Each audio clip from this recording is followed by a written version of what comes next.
యోగాతో బరువు తగ్గటం సులభం కేవలం 21 రోజుల్లో.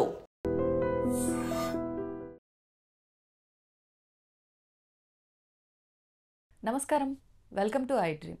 ధర్మ మార్గం విత్ విజిత కార్యక్రమానికి స్వాగతం.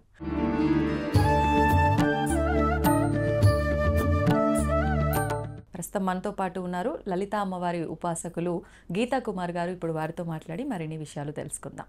నమస్తే అండి. నమస్తే మా. ఈ మధ్యకాలంలో ఎక్కువగా లలితా అమ్మవారి గురించి మాట్లాడేవారు, అమ్మవారి నామాలు పారాయణ చేసేవారు, చేస్తున్న దగ్గర కనీసం కూర్చొని వినేవాళ్ళని కూడా ఎక్కువగా చూస్తున్నాం. అంటే అమ్మవారు తెలియకుండానే అందరిలోకి అలా వెళ్ళిపోతున్నారు ఒక రకంగా. ఆ మధ్యలో వారాహి అమ్మవారి గురించి కూడా సడన్గా అందరికీ తెలిసిపోవడము, అందరిలో అమ్మవారు అలా దూసుకెళ్ళిపోవడము, ఆ రకంగా లలిత అమ్మవారు కూడా ఈ మధ్య అందరిలోకి వెళ్ళిపోతున్నారు. అలా ఆవిడ గురించి ఆవిడే ఒక రకంగా తెలియజేస్తుంది అనుకోవాలో ఏంటో తెలియదు. కానీ ఈ నామాల విషయానికి వచ్చేసరికండి, చాలామంది సొంతంగా ఇంట్లో పారాయణ చేసే వాళ్ళు ఉన్నారు, సామూహికంగా ఆలయాల్లో కూర్చొని హౌస్ వైఫ్స్గా ఉన్న లేడీస్ కూడా వెళ్ళి పారాయణ చేయటము చూస్తూ ఉన్నాం. అసలు ఏంటి లలితా పారాయణం వల్ల వచ్చే ఫలితం ఏంటి, అసలు ఎందుకు చెయ్యాలి, చెయ్యాలంటే నియమాలు పాటించాలా, ఎన్నో సందేహాలు, అవన్నీ కూడా మీరే నివృత్తి చేయాలి. ఓకే అమ్మ, శ్రీమాత్రేనమ్మ. ముందుగా మనకి లలిత సహస్రనామం ఎలా వచ్చింది ఇది తెలుసుకుందాం మనం. హయగ్రీవ స్వామి అగస్త్య మహామునికి చెప్పారు అనేది అందరికీ తెలిసినది. అవును. హయగ్రీవ స్వామికి ఎవరు చెప్పారు? దక్షిణామూర్తి చెప్పారు. లలిత సహస్రనామానికి మొదటి గురువు దక్షిణామూర్తి. దక్షిణామూర్తి స్వామి వారు హయగ్రీవ స్వామి వారికి చెప్తే, హయగ్రీవ స్వామి వారు అగస్త్య మహామునికి చెప్పారు. అగస్త్య మహామునికి ఎందుకు చెప్పారు? ఇంకా చాలా మంది ఉన్నారు, మహర్షులు ఉన్నారు, ఋషులు ఉన్నారు. అవును. ఎందుకు చెప్పారు? ఎందుకు చెప్పారంటే, ఆయన భార్య లోపాముద్ర మనకు తెలుసు. అవును. ఆవిడ వల్ల ఆయనకు ఆ స్థాయి వచ్చింది. ఎందుకని, ఎలా? ఇది యాక్సెప్ట్ చేయకపోవచ్చు ఎవరు ఈ విషయాన్ని. అంటే అగస్త్య మహామునే చాలా ఇది అనుకుంటారు, కానీ లోపాముద్ర వల్లనే ఆయనకు అంత స్థాయి వచ్చింది. ఎందుకంటే లోపాముద్రాదేవికి సాక్షాత్తుగా అమ్మవారే గురుపదేశం చేశారు, మంత్రోపదేశం చేశారు. లలిత అమ్మవారే లోపాముద్రాదేవికి మంత్రోపదేశం చేశారు. ఓకే. డైరెక్ట్ గా ఆమెకి ఎవరు గురువులు వచ్చి ఇచ్చింది లేదు, అమ్మవారే స్వయంగా ఇచ్చారు. అందుకు ఆవిడ చాలా, వాళ్ళిద్దరు భార్య భర్త చాలా గొప్ప స్థాయిలో ఉంటారు. మనం ఇప్పటికి చూస్తూ వింటూ ఉంటాం. అగస్త్య మహాముని లోపాముద్రాదేవి అనేసి. ఆవిడ సాధన వల్ల ఆయనకు అంత స్థాయి వచ్చింది, అగస్త్య మహామునికి. అంటే భార్య చేసే సాధన భర్తకి ఈ రకంగా కూడా ఉపయోగపడుతుంది అనుకోవచ్చు. ఒక రకంగా పడుతుంది. ఇది ఎవరికి తెలియక భర్త చేసేదే భార్యకు వస్తుంది, అవును, భార్య చేసేది భార్యకి ఉంటది. నేను లేదని చెప్పాను, కానీ ఒక స్టేజ్ దాటిన తర్వాత వాళ్ళు మునులు, మహర్షులు అండి. మనమంటూ మాతృలు మాత్రమే. అవును, వాళ్ళు వేరు కదా. అలా అమ్మవారు స్వయంగా ఆవిడకి ఇచ్చారు మంత్రోపదేశం. Okay okay. అలా దాని వల్ల ఆయనకు అంత స్థాయి వచ్చి హయగ్రీవ స్వామి ఆయనకు చెప్పడం జరిగింది. లలిత సహస్రనామాలు రహస్య సహస్రనామాలు. రహస్యమే. మనం ఎంత లోతుగా పారాయణం చేసినా, ఎన్ని అర్థాలు తెలుసుకున్నా, గొప్ప గొప్ప ప్రవచనకర్తలే దీనిపైన చెప్పారు. మనం వింటున్నాం. అవి రహస్యనామాలే. అవి రహస్యంగా చేసుకునే వాళ్ళు ఇంతకు ముందు. అంటే ఇప్పుడు రహస్యంగానే చేయాలా అని అంటే, ఇంతకుముందు రహస్యంగానే చేసేవాళ్ళు ఎవరి ఇంట్లో వాళ్ళు. ఓకే. అందరూ కూడా చేసేవాళ్ళు కాదు, కొంతమందే చేసేవాళ్ళు. ఇప్పుడు రాని వాళ్ళు చేస్తున్నారు, తప్పులు చదువుతున్నారు. అలా కాకోకున్నట్టు నేర్చుకొని చదవండి. నేను చెప్పేది ఏంటంటే, బాగా నేర్చుకొని ఫస్ట్ వినండి. వింటూ ఉంటే ఆటోమేటిక్గా వస్తుంది. తర్వాత చదవండి. తప్పులు చదవు. అంటే తప్పులు చదివేసి అమ్మ నన్ను క్షమించు అంటే అమ్మ క్షమిస్తుంది అంటారు కదా. అవును. ఎంతవరకు? బాగా అక్షర జ్ఞానం ఉన్న వాళ్ళే తప్పులు చదివితే, లేని వాళ్ళ వదిలిపెట్టండి. లేని వాళ్ళ పరిస్థితి వదిలిపెట్టేస్తాం. అక్షర జ్ఞానం ఉన్న వాళ్ళు కూడా సరిగా అక్షరాలు పలకక తప్పులు చదివితే ఎలా క్షమిస్తుంది? అవును. అంటే తప్పు ఒకసారి 2 సార్లు సరి చేసుకునే, ప్రతిసారి తప్పే చేస్తూ సరి చేసుకోవాలి కదా. ఖచ్చితంగా సరి చేసుకోవాలి. మెయిన్ లలిత సహస్రనామానికి అనుష్ఠుప్ ఉంది, ఛందస్సు. ఓకే. ఇప్పుడు చాలా మంది పారాయణాలు చేస్తున్నారు కదా, కొత్త రాగాలు కూడా మనం వింటున్నాం. రాగాల్లో చెప్పడం, మామూలుగా చెప్పడం, అది అనుష్టుప్లోనే చెప్పాలి. అంటే ఒక పద్ధతి ఒక ఉంది, ఆ పద్ధతి ఉంది, పద్ధతిలోనే దానికి ఒక వెళ్ళాలి. లిరిక్ ఉంది, ఆ లిరిక్లోనే చెప్పాలి. ఓకే. ఎక్కువ రాగాలు తీసి చెప్పకూడదు, పాటలాగా అస్సలకే పాడకూడదు. ఇప్పుడు చాలా మంది మా గ్రూప్ పారాయణాల్లో కొంచెం రాగాలు తీసి చదవడం అలా మనం వింటుంటాం, అలా అసలు పాడకూడదు. అనుష్టుప్ ఛందస్సులోనే చదవాలి లలిత సహస్రనామం. దానికి టైం ఇంతే. నేనేదో ఫాస్ట్గా చదివేసి 15 నిమిషాల్లో కంప్లీట్ చేశానని, నేనేదో గంట సేపు అలా కాదు. 20 to 25 మినిట్స్లో లలితా పారాయణ కంప్లీట్ కావాలి. 20 మినిట్స్ ఖచ్చితంగా. అంటే ఎక్కడ మొదలు పెట్టాలి, ఎక్కడ పులి స్టాప్, మళ్ళీ ఎక్కడ నుంచి హైలో అది లో చాలా అట్లానా? subject. అవును, ఎక్కడ మనం బ్రేక్ పెట్టాలి, ఎక్కడ కంటిన్యూగా చదవాలి బ్రేక్ లేకోకున్నట్టు, ఓకే. అలా ఉన్నాయి దాంట్లో నామాలు. అలా బ్రేక్స్ వస్తాయి, బ్రేక్స్ వచ్చినప్పుడు బ్రేక్స్ పెట్టుకున్నట్టు కంటిన్యూగా చదవడం, కంటిన్యూగా చదివే నామాన్ని బ్రేక్ పెట్టడం, అర్థాలు మారిపోతాయి పూర్తిగా, కంప్లీట్ గా అర్థాలు మారిపోతాయి. ఓకే. లలితా సహస్రనామ పారాయణం చేస్తున్నారు అంటే అంటాం కదా, ఒళ్ళు కళ్ళు అన్ని దగ్గర పెట్టుకొని చేయాలి. అమ్మవారు నేనేదో చేసే వేరే స్తోత్రాల విషయం పక్కన పెట్టేస్తే ఇవి రహస్యంగా చెప్పబడినవి ఇవి. ఇంకా చెప్పాలంటే శ్రీ విద్యకి మొదటి మెట్టు లలితా పారాయణం, లలిత సహస్రనామాలే. ఎప్పుడైతే మనం లలిత సహస్రనామాల పారాయణం చేస్తూ ఉంటామో ఇది మొదటి మెట్టు. ఓకే. అంటే శ్రీ విద్య ఒకవేళ నేను సౌందర్యలహరి, లలిత సహస్రనామాలు శ్రీ విద్యకే సంబంధం. సౌందర్యలహరి కూడా శ్రీ విద్యనే. అందులో ఎన్ని శ్లోకాలు? 100 శ్లోకాలు. నామాల శ్లోకాల? శ్లోకాలు. ఈ 1000 నామాలు అక్కడ 100 శ్లోకాలుగా ఉన్నాయనుకోవచ్చు. అవి వేరు ఇవి వేరు. కంప్లీట్ గా ఇది అమ్మవారి గురించి ఎలా వర్ణనో అది అమ్మవారి అయ్యవారి గురించి వర్ణన. ఇద్దరు గురించి అక్కడ ఎక్కువ అమ్మవారి గురించే, ఇద్దరు గురించి ఉంటుంది. ఇది కంప్లీట్ గా అమ్మవారి గురించి, అమ్మవారు ఎలా ఉన్నారు. అసలు ఏంటండి సౌందర్య లహరి అంటే ఏంటి, అసలు అర్థం ఏంటి? సౌందర్య లహరి అని అంటే అమ్మవారి యొక్క సౌందర్య వర్ణన. దీనికి ఏం చెప్పబడింది అంటే, ఆది శంకరాచార్యులు కైలాసం వెళ్ళినప్పుడు అమ్మవారు శ్లోకాస్ ఇచ్చారంట, ఇది జనులకు ఇవ్వు అనేసి. ఓకే. వచ్చేటప్పుడు నందీశ్వరుడు లాగేసుకున్నారని చెప్తారు, కొంతమంది వినాయకుడు లాగేసుకున్నారు, ఇలా 2 రకాలుగా వింటున్నాం మనము. లాగేసుకున్నారు, అది చింపేశారు. ఓన్లీ 40 శ్లోకాలు మాత్రమే అమ్మవారు ఇచ్చింది. ఓకే. తర్వాత మిగతా శ్లోకాలు 47 శ్లోకాలు అనుకుంటాను, అవి మాత్రం అమ్మవారు ఇచ్చింది. మిగతావన్నీ ఆది శంకరాచార్యులు స్వయంగా ఆకాశవాణి పలికింది, మీరే రాయాలి అనేసి ఆయన రాశాడు. ఆనందలహరి, సౌందర్యలహరి. సౌందర్యలహరిలోనే ఆనందలహరి, సౌందర్యలహరి ఉంటుంది. అలా. ఓకే. అంటే వారి గురించి తెలుసుకోవాలి అనే భావన ఉన్నవారు ఇద్దరు గురించి అనుకుంటే సౌందర్యలహరి ఫాలో అవ్వచ్చు. సౌందర్యలహరి కూడా శ్రీ విద్యనే. ఓకే. ఇది స్తోత్రపరంగా శ్రీ విద్య. స్తోత్రపరంగా దీంట్లో కూడా ఆది శంకరాచార్యులు నిగుడమైన బీజాక్షరాలను పెట్టారు. ఓకే. మరి బీజాక్షరాలు ఉంటే అది గురువు ఉపదేశం ద్వారానే అంటారు కదా? గురువు ఉండాలి సౌందర్యలహరికి కూడా. అంటే పారాయణంకి కూడా ఉండాలా? అంటే మనం నేర్చుకునే కదండి పారాయణం చేయాల్సింది, తప్పులు చదవకూడదు కదా. తప్పులు చదివితే అర్థం మారిపోతుంది, బీజాక్షరాల యొక్క వ్యతిరేక ఫలితాలు వస్తాయి. దాంట్లో కూడా నిగుడంగా బీజాక్షరాలు ఉన్నాయి సౌందర్యలహరిలో కూడా. కనిపించుకోకున్నట్టు మానవులందరూ చేసుకునే విధంగా ఆది శంకరాచార్య జగద్గురువులు మనకి ప్రసాదించారు సౌందర్యలహరిని. ఓకే. ఒక్కొక్క శ్లోకం ఒక్కొక్క ఫలితాన్ని ఇస్తుంది మనకి. కానీ ఇప్పుడు ప్రతి ఒక్కరు అంటే ఒకరు ఏదో చేస్తే మాకు అది జరిగింది, వాళ్ళకి బాగా జరిగింది అని చెప్పి పుస్తకం కొనుక్కొచ్చుకున్నామా, ఎవరికి వాళ్ళు చేసుకున్నామా అనేటట్టు కూడా వెళ్ళిపోతున్నారు. అది కరెక్ట్ పద్ధతేనా మరి మీరు చెప్పిన దాన్ని బట్టి చూస్తే? కాదు, గురుముఖత నేర్చుకోవాలి. ఓకే. ఎందుకంటే ఖచ్చితంగా తప్పులు చదువుతాం, సంస్కృతం ఉంటుంది కాబట్టి ఫస్ట్ నేర్చుకొని తర్వాత పారాయణం అది చేయాలి. లలిత సహస్రనామం కూడా అంతే, ఫస్ట్ నేర్చుకోవాలి, నేర్చుకున్న తర్వాతే చదవాలి. తప్పులు మాత్రం చదవకూడదు. ఓకే. ఇప్పుడు స్టార్టింగ్ స్టేజ్లో ఉన్నారు మీరు, ఎప్పుడైనా లలితా పారాయణం కంప్లీట్ అయిపోయిన వెంటనే 11 సార్లు మనం ఉమాయ నమః ఉమాయ నమః అనుకోవాలి. ఎందుకని ఉమా అంటే? మళ్ళీ ఇక్కడ గౌరీదేవి కదా, పార్వతీ అమ్మవారు అంటారు కదా. ఉమా అని అంటే అది మహేశ్వరుడికి ఇష్టమైన పేరు. ఉమా అని, అపర్ణ, ఉమా, ఈ 2 పేర్లు చాలా ఇష్టం అన్నమాట. ఓకే. అందుకు మనం ఆయనకి ఇష్టమైన పేరుతో అమ్మవారిని తలిస్తే అమ్మవారు మనకి ప్రసన్నమై చిన్నగా తప్పులు చదివింటాం కదా వాటిని క్షమించేస్తుంది అంటారు. ఓకే. అలా. ఇప్పుడు అందరికీ అర్థమయ్యే విధంగా చెప్పాలి అని అంటే మానవులందరికీ కావాల్సిందేంటి? కోరికలు నెరవేరటం, అవును.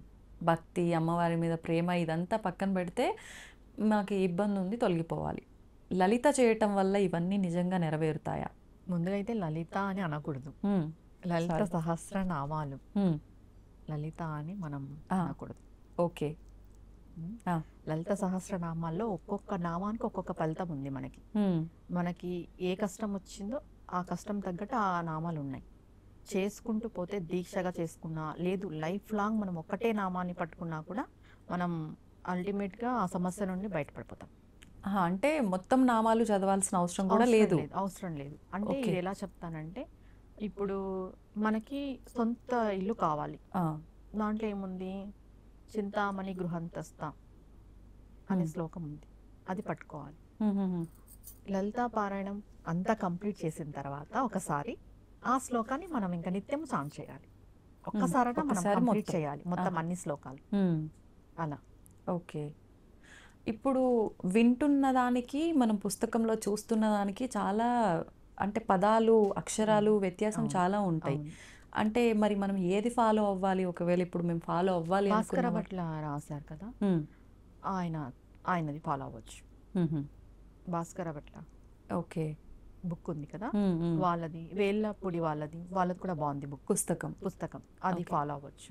ఆడియో రూపంలో వింటూ అలా నేర్చుకోవాలనుకున్న వాళ్ళకి భక్తి ఛానల్లో ఓకే. వస్తుంది కదా, అది మ్మ్. ఫాలో అవ్వచ్చు. ఇప్పుడు కొంతమంది చెప్తున్నారు, అవును. అది కూడా ఫాలో అవ్వచ్చు. కానీ అనుష్ఠుప్లో ఎవరైతే చెప్తారో మనకు తెలిసిపోతుంది ఆ, ఆ. ఎక్కువ రాగాలు ఉన్నాయా, హ్మ్. అప్పుడే అర్థమవుతుంది. అంటే వినసొంపుగా అది ఉంటుంది, ఒక ఆటోమేటిక్గా పాటలాగా రాగ రూపంలో కాకుండా మంత్ర రూపంలో ఉండాలా? ఉండాలి. ఆహా. అలా ఓకే. ఓకే. మరీ రాగాలు ఉండకూడదు, మరీ ఫాస్ట్ ఉండకూడదు. హ్మ్. అలా ఒక 2, 3 నామాలు ఏమన్నా చెప్తారా అట్లా? శ్రీమాత శ్రీ మహారాజ్ని శ్రీమసింహాసనేశ్వరి చిదగ్నికుండ సంభూత దేవకార్య సముద్యత. ఓకే. తెలియకుండానే అప్పు అది మళ్ళీ అలా వెంటనే స్లో breaks అయిపోవడం అట్లా వస్తాయి. బ్రేక్స్. అలా ఓకే. ఓకే. హ్మ్. మనం అంటే ఇప్పుడు చాలా మందిలో ఏంటంటే ఏం తీసుకున్నా మంత్రం మనం ఆల్రెడీ ఇంత ముందు ఎపిసోడ్‌లో కూడా మాట్లాడుకున్నాము. నియమాలు పాటించాలి అని చెప్పి.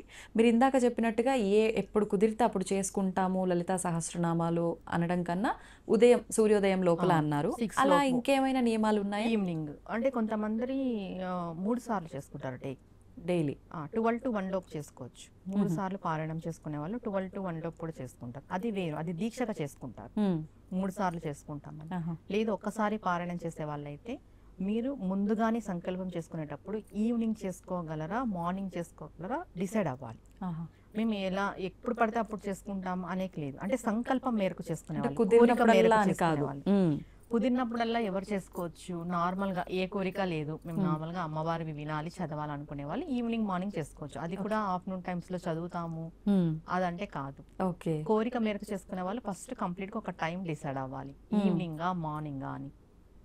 ఓ. మార్నింగ్ అయితే 6 లోపు, ఈవినింగ్ అయితే ఆఫ్టర్ 6 పైన. హుహు.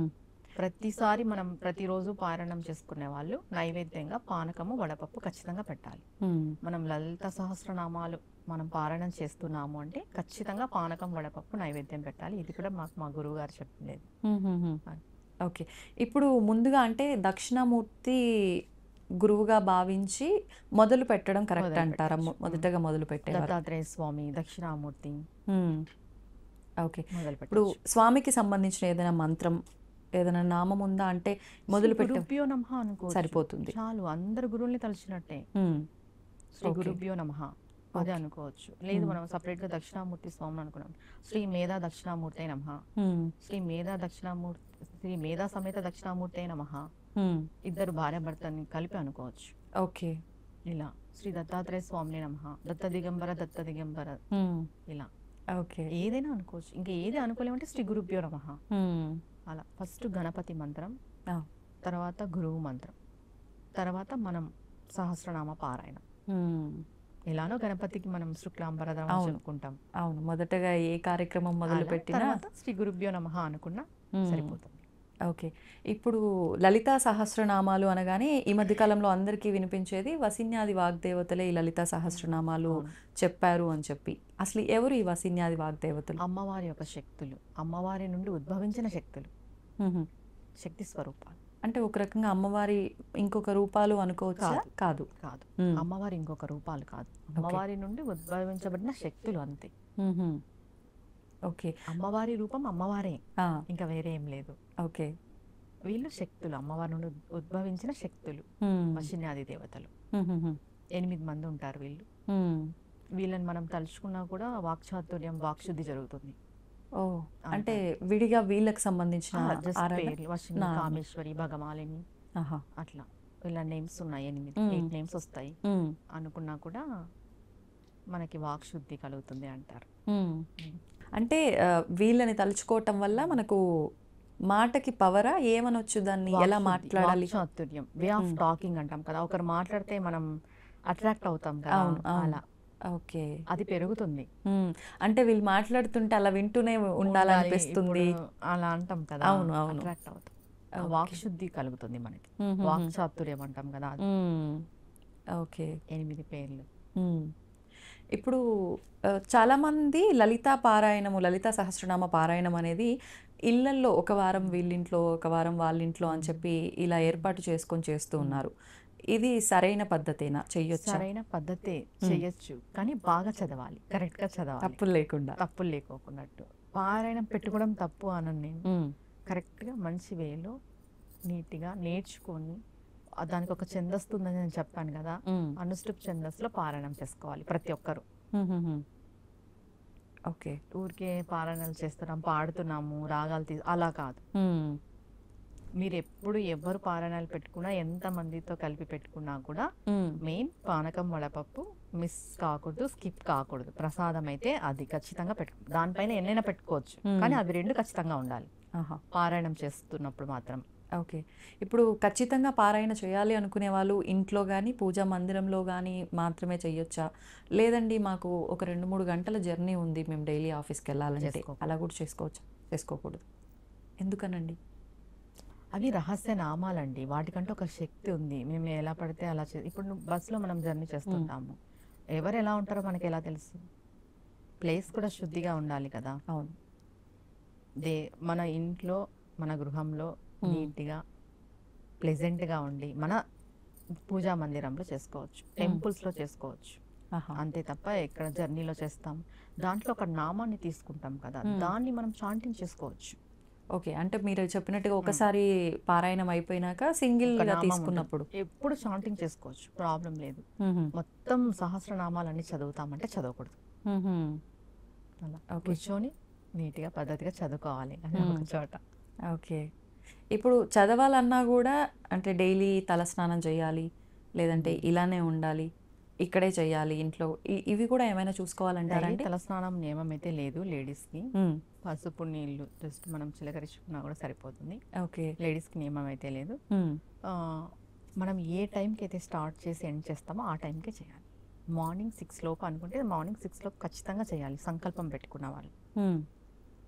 ఒక కోరిక మేరకు చేస్తారు కదా, ఖచ్చితంగా 6 లోపు అనుకున్న వాళ్ళు 6 లోపు, లేదా ఈవినింగ్ చేసే వాళ్ళు ఈవినింగ్. ఇది మెయిన్. మ్మ్. డైలీ తలస్నానం నియమం అయితే కాదు, పూజా మందిరంలో ఎక్కడ చేస్తామో అక్కడే, మ్మ్. అంతే. ఓకే. బయట చేస్తాం కుదరలేదు, మెయిన్ దీక్ష సంకల్పం పెట్టుకునే వాళ్ళు ఎక్కడికి వెళ్ళకండి. మ్మ్. జర్నీస్ కానీ పక్కా ఊర్లకు కానీ ఎవరైనా ఇంటికి కానీ, అది కంప్లీట్ అయిన తర్వాత వెళ్ళొచ్చు. ఎన్ని రోజులు పెట్టుకోవచ్చు అంటారు అలా ఒక దీక్ష పెట్టుకోవాలనుకుంటే? కొంతమంది 6 months చేస్తారు, 45 days, మ్మ్. 21 days, కొంతమంది త్రిరాత్రి వ్రతం అని చేస్తారు. ఆహా. ఇది ఎలా? ఇది ఎలా అంటే 3 రోజులు 3 పూటలు లలితా పారాయణం చేస్తారు. ఆహా. 9 సార్లు పారాయణం అయిపోతుంది, ఓకే. అలా చేస్తారు. ఆహాహా. నెక్స్ట్ డే 4th day గణ నైవేద్యం పెట్టేసి అమ్మవారికి మ్మ్. దీక్షా విరమణ చేస్తారు. మ్మ్. అంటే ఇది ప్రత్యేకించి పలానా తిది రోజు లేదంటే ఈ రోజే చేయాలి అని ఫ్రైడే, ట్యూస్డే స్టార్ట్ చేయొచ్చు, మంగళవారం స్టార్ట్ చేయొచ్చు, మ్మ్. లేదా ఫ్రైడే స్టార్ట్ చేయొచ్చు. ఓకే. అలా. ఆహా. అంటే మనం ఎక్కువగా అమ్మవారి ఆరాధన చేసే రోజులు మంగళ శుక్రవారాలే తీసుకుంటాం కాబట్టి ఆ డేస్ లో స్టార్ట్ చేసేసుకొని ఓకే. 3 పూటల లలితా పారాయణం చేస్తాము. కొంతమంది తినరు, ఆహారం కూడా తినరు, పళ్ళు పాలతోనే ఉంటారు. Complete 3 days. కంప్లీట్ 3 days ఉంటారు ఓకే. పళ్ళు పాలతోనే. మ్మ్. ఇంకా అమ్మవారికి డైలీ పానకం వడపప్పు 3 పూట్ల ఇదే పెడతారు, పెట్టిన నైవేద్యం తిని ఉంటారు, పండ్లు అవి అంతే. Last day 4th day early మార్నింగే గణ నైవేద్యం పెట్టేసేసి మ్మ్. మనం దీక్ష విరమణ చేసుకుంటాం. అప్పుడు కూడా పారాయణం చేస్తాం 10వ సారి. ఆహా. ఇది కూడా చేసుకోవచ్చు. ఓకే. ఓకే. అంటే ఇలా ఫాస్ట్ రిజల్ట్. ఇది చేయడం వల్ల. ఓకే. త్రిరాత్రి వ్రతం ఫాస్ట్ రిజల్ట్. ఎక్కువగా అంటే మామూలుగా మనకి దేవి నవరాత్రుల్లో కూడా 3 రాత్రులుగా డివైడ్ డివైడ్ చేస్తారు కదా. చేస్తారు. లాస్ట్ 3 days త్రిరాత్రి వ్రతంగా భావిస్తాం. అష్టమి, నవమి, దశమి 3 days గా విభజన చేస్తాం కదా. అవును. సరస్వతికి, అవునండి. మహాకాళికి, మహాలక్ష్మికి అలా సపరేట్గా త్రిరాత్రి వ్రతం అని లలితా అమ్మవారికి కూడా చేసి లలితా పారాయణం చేసుకోవచ్చు. సంకల్పం పెట్టుకొని ఏదైనా కోరిక, ఓకే. ధర్మబద్ధమైన కోరిక.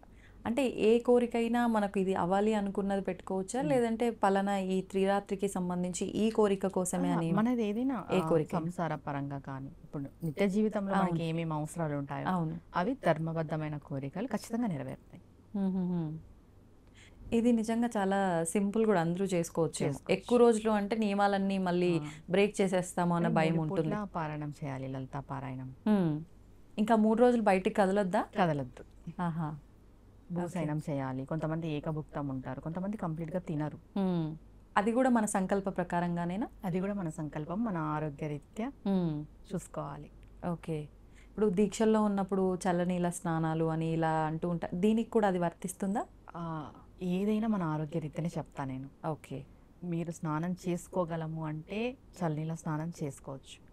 మీరు తల స్నానం చేసుకోగల కెపాసిటీ ఉంటే తల స్నానం చేయండి, లేదు అంటే వేడి నీళ్ళ స్నానమే చేయండి, ఒళ్ళుకే చేయండి. ఓకే. ఏదైనా మన ఆరోగ్య రీత్యా. మనం ఆరోగ్యాన్ని కష్టపెట్టుకొని చేయమని దేవుడు చెప్పలేదు. అవును, అవును. మనకు ఆరోగ్యం కూడా సహకరించాలి కదా. అవును. అన్ని దృష్టిలో పెట్టుకుని ఏ పూజ చెప్పినా కూడా ఆరోగ్య రీత్యా మన ఇంటి వాతావరణం మనకు అన్నిట్లోనూ సహకారం ఉందంటే మీరు మోర్గా చేసుకోవచ్చు. లేదు ఇంతే చేసుకోగలమని అంతే చేసుకోండి, బాధ ఏం అవసరం లేదు. మనస్ఫూర్తిగా చేసుకోవాలి ఏది చేసుకున్నా కూడా. అయ్యో మేము అలా చేయలేకపోతున్నామే, ఇలా చేయలేకపోతున్నామే అవసరం లేదు. మనసు అనేది ముఖ్యం ఇక్కడ. ఓకే. ఇప్పుడు ఇలాంటివి ఏమైనా చేయాలి అన్నప్పుడు ఖచ్చితంగా వైఫ్ ఇలాంటివి మొదలు పెట్టాలన్నప్పుడు హస్బెండ్ పర్మిషన్ ఖచ్చితంగా తీసుకొని వాళ్ళకి ఇష్టం ఉంటేనే మొదలు పెట్టాలి అని చెప్పి అంటారు, అది వాస్తవమే? వాస్తవమే. ఎందుకంటే వాళ్ళు సహకరిస్తే బాగుంటుంది కదా. అవును, అవును. హస్బెండ్ సహకరిస్తే బాగుంటుంది. ఒకవేళ సహకరించకపోతే వదిలేయటం కరెక్టా, లేదు చేయటం కరెక్టా? అంటే ఇదేదో మనం తప్పు చేస్తున్నట్టు కదా, అమ్మవారి ఆరాధన చేస్తున్నాం, అది కూడా మన కుటుంబం కోసం చేస్తున్నాం కదా. అటువంటి సందర్భాల్లో అమ్మవారికి ఒకటే చెప్పుకోవాలి, అమ్మ నా ఇంటి పరిస్థితి బాగలేదు, మా వారు ఒప్పుకోవట్లేదు, మా వారి మనసు మారిస్తే నేను చేసుకుంటా. నాకు చేసుకోవాలని ఉంది సంకల్పం, మార్చే బాధ్యత నీది, చేపించుకునే బాధ్యత నీది. ఇక్కడ ఎప్పుడైనా కూడా ఏ పూజ ఏ వ్రతమైనా నేను చేస్తున్నాను అనే భావన కంటే మీరు చేయించుకుంటున్నారనే భావన ఉంటే సవ్యంగా జరిగిపోతుంది. మీరే చేయించుకోవాలి, నా చేత అనేది ఉండాలి. నేను చేస్తాను వద్దు, మీరు చేయించుకోవాలి. అమ్మవారికి ఇదే మొక్కాలి, శరణాగతి అంటాం కదా. ఎప్పుడు కూడా మీరే చేయించుకోవాలి, మీదే బాధ్యత. నేను శరణ్ కోరుతున్నాను, నేను మీ పాదాలు పట్టుకున్నా, నాకేం తెలీదు, మీరు ఎలా తీసుకెళ్తే అలా నా జీవితం అని చెప్పేసుకుంటే అమ్మవారు తీసుకెళ్తుంది. ఇక్కడ నేను అనే అహం, నేను చేస్తున్నాను అదేదో మనం ఏం చెయ్యం అక్కడ. ఆమె అనుగ్రహం ఉంటేనే మనం చేయగలం. ఓకే. ఇప్పుడు లలితా సహస్రనామాలు మొత్తము మేము పారాయణ చేయలేము, ఒకవేళ చేసినా మేము ఎక్కడ తప్పులు చదువుతాము, ఇలాంటి భయాలు ఉన్నవాళ్ళు ఓన్లీ శ్రీమాత్రే నమః అనుకున్నా కూడా మొత్తం పారాయణ చేసిన ఫలితం ఉంటుంది అంటారు, వాస్తవమా అండి? 1000 సార్లు శ్రీమాత్రే నమః అనుకుంటే మొత్తం పారాయణం చేస్తాం. 1000 సార్లు? 108 times కూడా చేసుకోవచ్చు. కానీ మనం మంచి పారాయణ ఫలితం రావాలి అంటే 1000 సార్లు అనుకోవాలి, జపం చేసుకోవాలి శ్రీమాత్రే నమః. దీనికి మనం ఇంకా సమయాలు అవన్నీ ఏం చూసుకోవాల్సిన అవసరం లేదా? సమయం ఉంటుంది, దీనికి కూడా సమయం చూసుకోవాల్సిందే. సంకల్పం అంటే కోరిక ఉంటే సమయం ఉంటుంది, కోరిక లేదు అని అంటే సమయం ఉండదు. ఓకే. సంకల్పానికి ఖచ్చితంగా సమయం అనేది ఇంపార్టెంట్ అండి. సమయపాలన అంటాం కదా. అవును, ఖచ్చితంగా సమయం ఇంపార్టెంటే సంకల్పానికి. అంటే ఈ టైం లోపల నీ కోరిక తీరాలి అంటే ఈ టైంలో నువ్వు ఖచ్చితంగా అవి చేయాలి. మనం ఒక గోల్ పెట్టుకొని ఉంటాం, ఈ టైంకి అంతా నాకు అది జరిగిపోవాలి అని. అవును, అది జరగాలంటే నువ్వు ఇక్కడ కూడా సమయపాలన పాటించాలి. కరెక్టే. అలా. ఓకే. అంటే మనకు జరగాల్సింది జరగాలి, మనం చెయ్యాల్సింది కూడా కరెక్ట్గా చెయ్యాలి. ఓకే, అంతే. సంతోషం అండి, చాలా చక్కటి వివరణ ఇచ్చారు అమ్మవారి లలితా సహస్రనామాలకు సంబంధించి. ధన్యవాదాలు. శ్రీమాత్రే నమః. మీరు ఎందుకు ఈ ఉపాసన తీసుకోవాల్సి వచ్చింది? అమ్మవారి ఉపాసకులుగా ఎందుకు ఉండాల్సి వచ్చింది? అంటే మీ ఫ్యామిలీలో ఎవరైనా ఉన్నారా? మీకు స్వతహాగా అమ్మవారి మీద ప్రేమతో మీరు తీసుకోవాలనుకున్నారా? సాధారణంగా అనుకుంటూ ఉంటాం కదా, అంటే మన పూజలు ఇవన్నీ అనగానే ఎన్నెన్నో నియమాలు ఉంటాయి. పూజలకే నియమాలు అని అంటే ఏకంగా మనం ఉపాసన ఒక మంత్రదీక్ష తీసుకున్నాము అని అంటే ఇంకా చాలా నిష్టగా చేయాల్సి ఉంటుంది. ఒకసారి మనం పూజ ఈరోజు వద్దు నాకు బాలేదు అనుకుంటే ఆ రోజు మన ఇంట్లో వాళ్ళు మన బదులు చేస్తే మనం కాస్త పక్కకి వెళ్ళొచ్చు. కానీ ఇలా దీక్షలు తీసుకుంటే ఖచ్చితంగా మనం అమ్మవారికి అంకితం అయిపోయినట్టే ఒక రకంగా.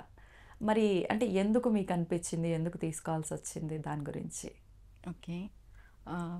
మొదట అయితే నేను వెంకటేశ్వర స్వామి భక్తురాలు. ఓకే. ఇంకా మా ఇంట్లో ఇట్లా పుట్టినింట్లోనూ ఇట్లా మెట్టినింట్లోనూ దేవాలయాలు ఉన్నాయి. పుట్టినింటి సైడ్ మా తాతగారు ఆంజనేయ స్వామి దేవాలయం కట్టడం, మెట్టినింటి సైడ్ ఇక్కడ మా అత్తమ్మ గారు రామాలయం కట్టడం. చిన్నప్పటి నుండి ఆల్మోస్ట్ నా జర్నీ అంతా స్పిరిచువల్గానే సాగింది. ఓకే. ఆఫ్టర్ మ్యారేజ్ నేను అమ్మవారి పాదాలు పట్టుకోవడం జరిగింది. అంటే దానికి ఒక చిన్న ఇన్సిడెంట్ ఉంది. దానికి కారణం మా ఆయన. ఓకే. ఎలా అంటే కొంచెం మా ఆయనకి ఏదో జాతకరీత్యా దోషం ఉండి ప్రాణగండం ఉండి ఇంకా వేరే స్వామి ఇట్లా అమ్మవారిని ఉపాసన చేస్తే సెట్ అవుతుంది అన్నందుకు నేను మ్యారేజ్ అయిన వెంటనే ఫస్ట్ స్టార్టింగ్ నవరాత్రి దేవి నవరాత్రి చేయడం జరిగింది. అమ్మవారు అంత చల్లగా కాపాడుకుంటూ మా ఆయనని చల్లగా చూసింది. దాంతో ఇంకా నాకు అమ్మవారు స్వయంగా ఉన్నారు అనే ఒక భావన, నమ్మకం కలిగించింది. అమ్మవారి పాదాలను పట్టుకుంటే ఎటువంటి సమస్యనైనా ఎటువంటి గండాన్నైనా ఆమె పోగొడుతుంది అనే నమ్మకాన్ని నాకు ఇచ్చింది. దాంతో నేను మొదలు పెట్టాను అమ్మవారి పాదాలతో నా జర్నీ. అలా ఇంకా 7 yearsగా పూజలు చేసుకోవడం, వ్రతాలు చేసుకోవడము. మధ్యలో చాలా మంది గురువులు వచ్చారు. అది చెప్పడం ఇది చెప్పడం ఏది నాకు అంత అనిపించలేదు. ఓకే. సరే నాకు అమ్మవారే గురువు ప్రెసెంట్. అయితే అమ్మవారు ఎలా నడిపిస్తే అలా ముందుకు వెళ్దాం. అంటే మీ జర్నీ స్టార్ట్ అయ్యి 7 years అవుతుంది ఇలా అమ్మవారిని పట్టుకోవడం? అమ్మవారిని పట్టుకోవడం అంతా 7 years. ఓకే. ఈరోజు నేను ఇలా మీ ముందుకు వచ్చానంటే చిన్న విషయం కాదు. అది ఒక రోజు 2 రోజుల్లో జరిగిన విషయం కాదు. దీని వెనకాల 7 years సాధన ఉంది. 7 yearsగా నేను సాధన చేస్తూ ముందుకు వచ్చి 2 years బ్యాక్ కాంచీపురం కామకోటి పీఠాధిపతి వారు విజయేంద్ర సరస్వతి గారి నేను మంత్రోపదేశం తీసుకోవడం, మరి తర్వాత శృంగేరి పీఠం వారి తరపున ఆనంద సాంప్రదాయం నుండి మోహన్ గారు అనేసి మా గురువు గారు, శ్రీవిద్య గురువు గారు, నేను శ్రీవిద్యలో ఒక అడుగు పెట్టడం, ఇదంతా అమ్మవారు నన్ను అంటే అంటాం కదా చేయి పట్టుకొని ముందుకు తీసుకెళ్తుందని, అలా ముందుకు తీసుకొచ్చింది. ఈరోజు ఇలా శ్రీవిద్యలో ఒక ఉపాసకురాలుగా నేను సాగుతున్నాను. మీ జర్నీ మొదలైంది అలా. అవును. ఓకే. ఇప్పుడు అంటే ముందుగా మనకు గురువుని మనం ఎంచుకోవడం కాదు, గురువులే మనని ఎంచుకుంటారు అని చెప్పి, శిష్యుని గురువులే ఎంచుకుంటారు అని చెప్పి, మనకు సంబంధం లేని వ్యక్తి గురువుగా అంటే సడన్గా మనకు తారసపడతారు, వాళ్ళు మనం చూస్ చేసుకుంటారు, ఎన్నో ఇబ్బందులు పడతారు, పరీక్షలన్నీ నెగ్గిన తర్వాత అప్పుడు ఉపదేశం చేస్తారు అని చెప్పి ఎంతోమంది చెప్తూ ఉంటారు. మీ విషయంలో అలా జరిగింది? చెప్పిన సబ్జెక్ట్ పూర్వకాలంలో ఉండింది. పూర్వకాలంలో ఎలా అంటే పిల్లల్ని గురువుల దగ్గర వదిలేసి శిష్యరికానికి వదిలేస్తుండేవాళ్ళు.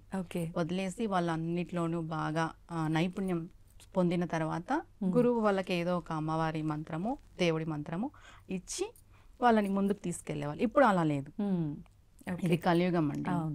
ఇప్పుడు మనం గురువుని ఎత్తుక్కుంటూ పోవాల్సిన అవసరం లేదనే విషయం అయితే వాస్తవమే. మన జీవితంలోకి గురువు రావాలి అని మనం పూర్వజన్మ సుకృతంలో ఆ పుణ్యం కొద్దీ ఈ జన్మలో మనకి నిర్ణయించబడి ఉంటే ఖచ్చితంగా గురువు మన జీవితంలోకి వస్తారు. మనం వెతుక్కుంటూ పోయే అవసరం లేదు. కానీ ఒక్క విషయం నేను చెప్పేది ఏమంటే, మనం ఒక్కసారి వీళ్ళు నా గురువు అని ఎంచుకున్న తర్వాత మనం గురువు నింద చేయకూడదు.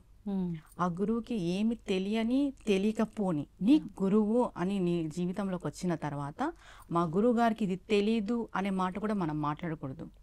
మనకు తెలిసిండొచ్చు, తనకు తెలియకపోయిండొచ్చు, ఆ మాట కూడా మనం అనకూడదు. ఎందుకంటే శివుడి దగ్గరికి వెళ్ళినా, విష్ణు దగ్గరికి వెళ్ళినా, అమ్మవారి దగ్గరికి వెళ్ళినా తీరనిది మనకి మార్గం ఏర్పడింది గురువు మనకి చూపిస్తాడు.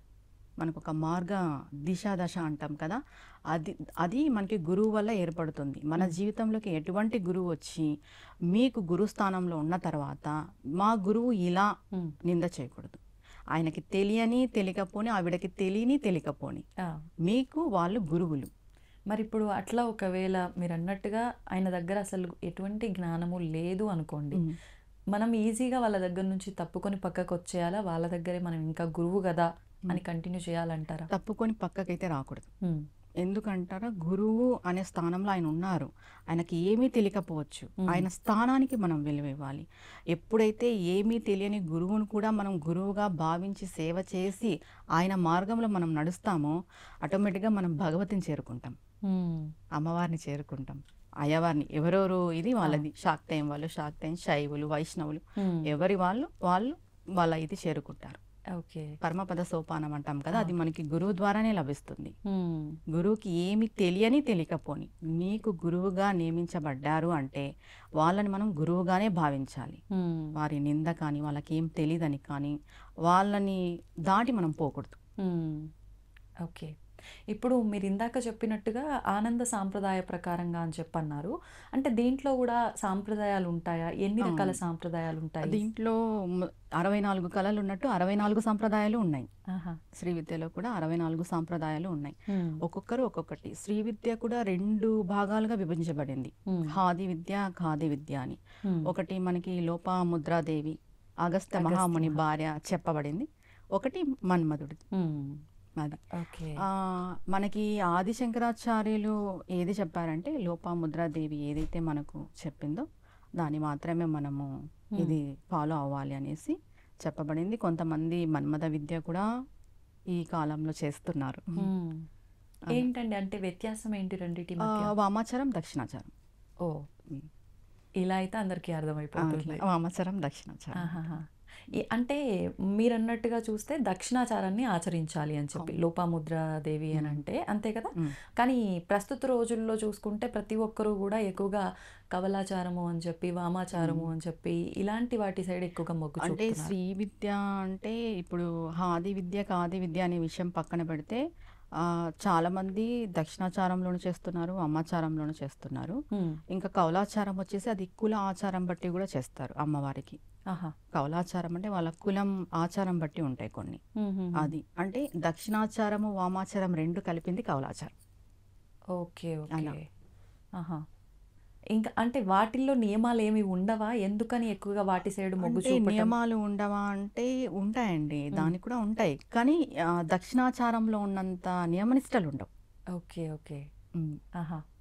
ఎందుకంటారు? అంటే అందరికీ కావాల్సింది, అందరూ చేయాల్సిన మార్గం, వెళ్ళాల్సిన మార్గమే దక్షిణాచారము. ఎందుకని దీంట్లోనే ఎక్కువగా నియమాలు? అంటే నియమాలు దక్షిణాచారంలో నియమాలు ఎక్కువ అంటే మనల్ని మనం డిసిప్లైన్గా చేసుకోవడం.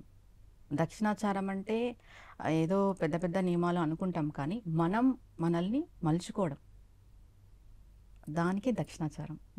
దక్షిణాచారం అంటే అర్థం మనల్ని మనం సరి చేసుకోవడమే దక్షిణాచారం. ఓకే, ఈ రోజు నువ్వు మార్నింగ్ అర్లీగా లేవాలి, నువ్వు దీపం పెట్టుకోవాలి, నిత్య పూజ నువ్వు చేసుకోవాలి, అది నువ్వు నిత్యము చేసుకోవాలి, అది దక్షిణాచారం. అది నీకు దైనిత్య జీవితంలో నిత్యం నువ్వు చేసేదే. అవును, వాస్తవం మీరు అన్నది. అంటే ఒకప్పటి కాలంలో తీసుకుంటే తాతయ్యలు, వాళ్ళ ముందు తరాలు తీసుకుంటే గనక ఇదంతా ఒక నియమబద్ధకంగా అది నిత్య జీవితంలో ఎలా వెళ్ళాలో అలా వెళ్ళి మునిపే లేవాలి, నిత్యం దీపం పెట్టుకోవాలి, అసలు సంధ్య వేళలో నిద్రపోకూడదు, అసలు సంధ్య వేళలో తిండి తినకూడదు, ఇలాంటివన్నీ మనం చెప్పుకొస్తున్నాం. ఇవన్నీ డిసిప్లైన్ అన్నమాట.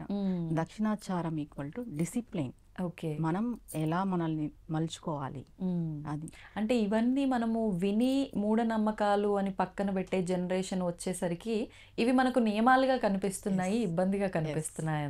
అంతే. ఇప్పుడు ప్రతి ఒక్కరు అప్పుడు మడులు పాటించేవాళ్ళు, అవును, అందరూ నియమనిష్టలతో ఉండేవాళ్ళు. ఇప్పుడు అవన్నీ లేదు, తగ్గిపోయినాయి. ఇప్పుడు అవన్నీ మనకి పెద్దవిగా అనిపిస్తాయి. కరెక్ట్ అండి, చేయాలంటే. అవును.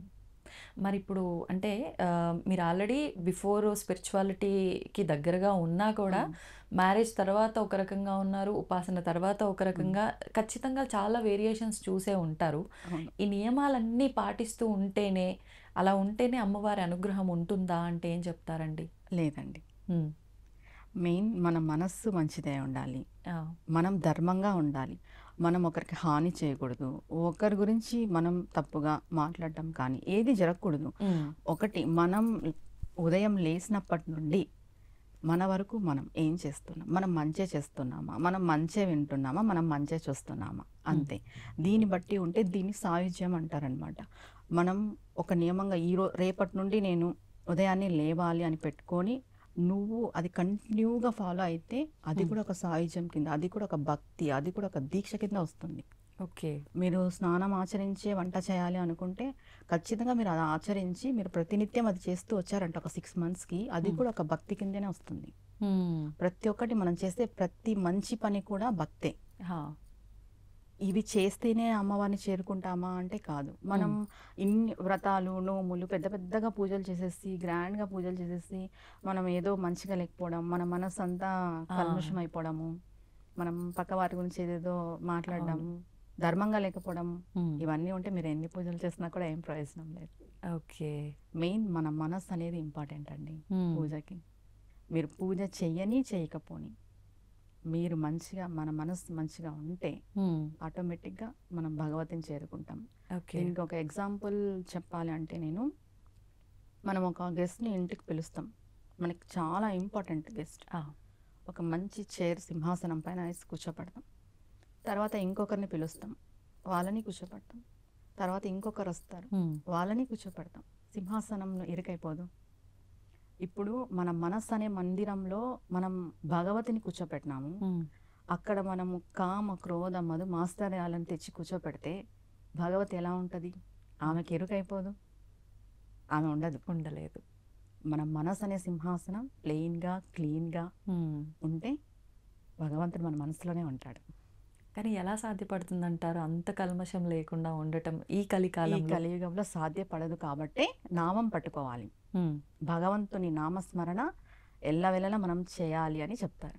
ఓకే. ఈ కలియుగంలో మనం ఈ రాక్షస గుణగణాలన్నీ మనం ఓవర్కమ్ చేసుకోవాలి అంటే ఖచ్చితంగా ఏదో ఒక నామం, మీ ఇంటి దైవం కావచ్చు, మీ కుల దైవం కావచ్చు, మీరు నమ్ముకున్న దైవం కావచ్చు, ఏదో ఒక నామం మనం స్మరిస్తూ ఉండాలి. ఉమ్, ఇంకొక విషయం ఏం చెప్తారంటే ఒక శ్లోకం కూడా ఉంది సౌందర్యలహరిలో. ఉమ్, ఆ శ్లోకంలో ఏం చెప్పారంటే మనం నిత్యము చేసేది అమ్మవారికి ఎలా అర్పిస్తాము, నేను చూసే ప్రతిదీ ఉమ్, నీకే సమర్పిస్తాను, నేను చేసే ప్రతి పని అంటే నేను ఇలా చేతులు కదుపుతాను, అవి నీకు ముద్రలుగా మారిపోవాలి.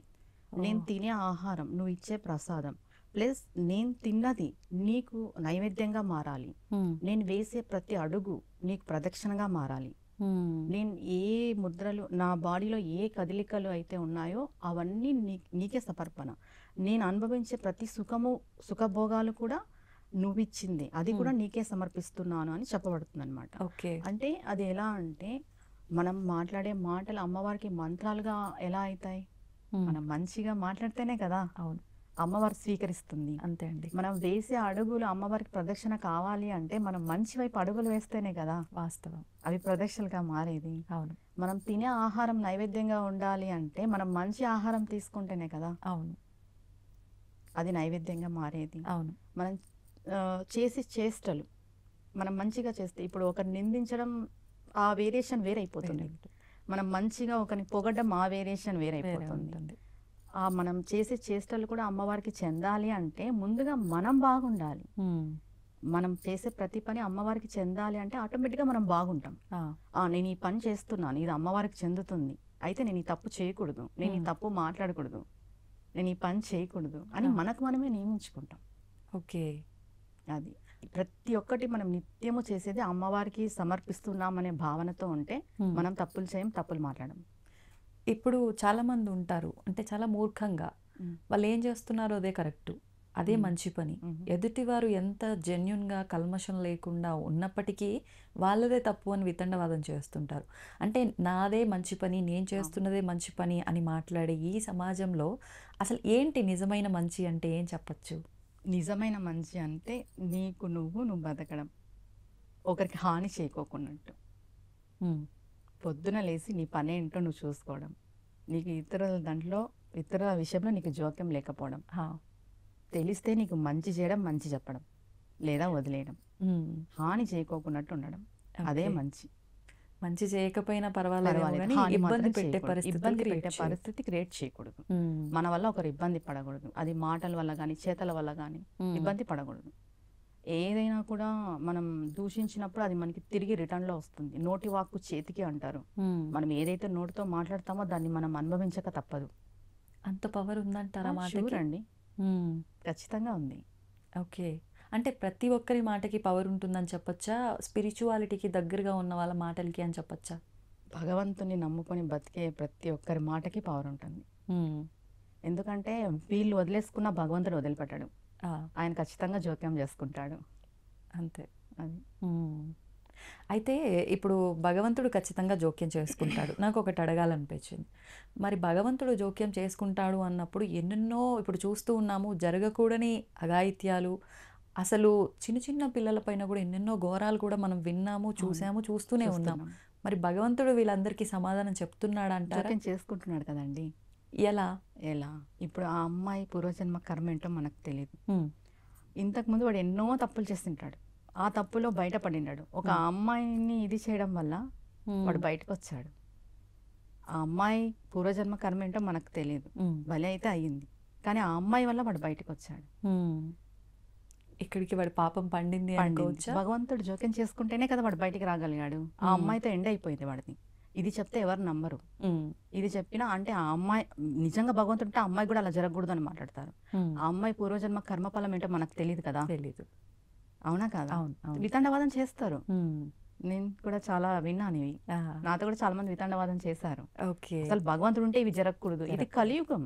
అవును.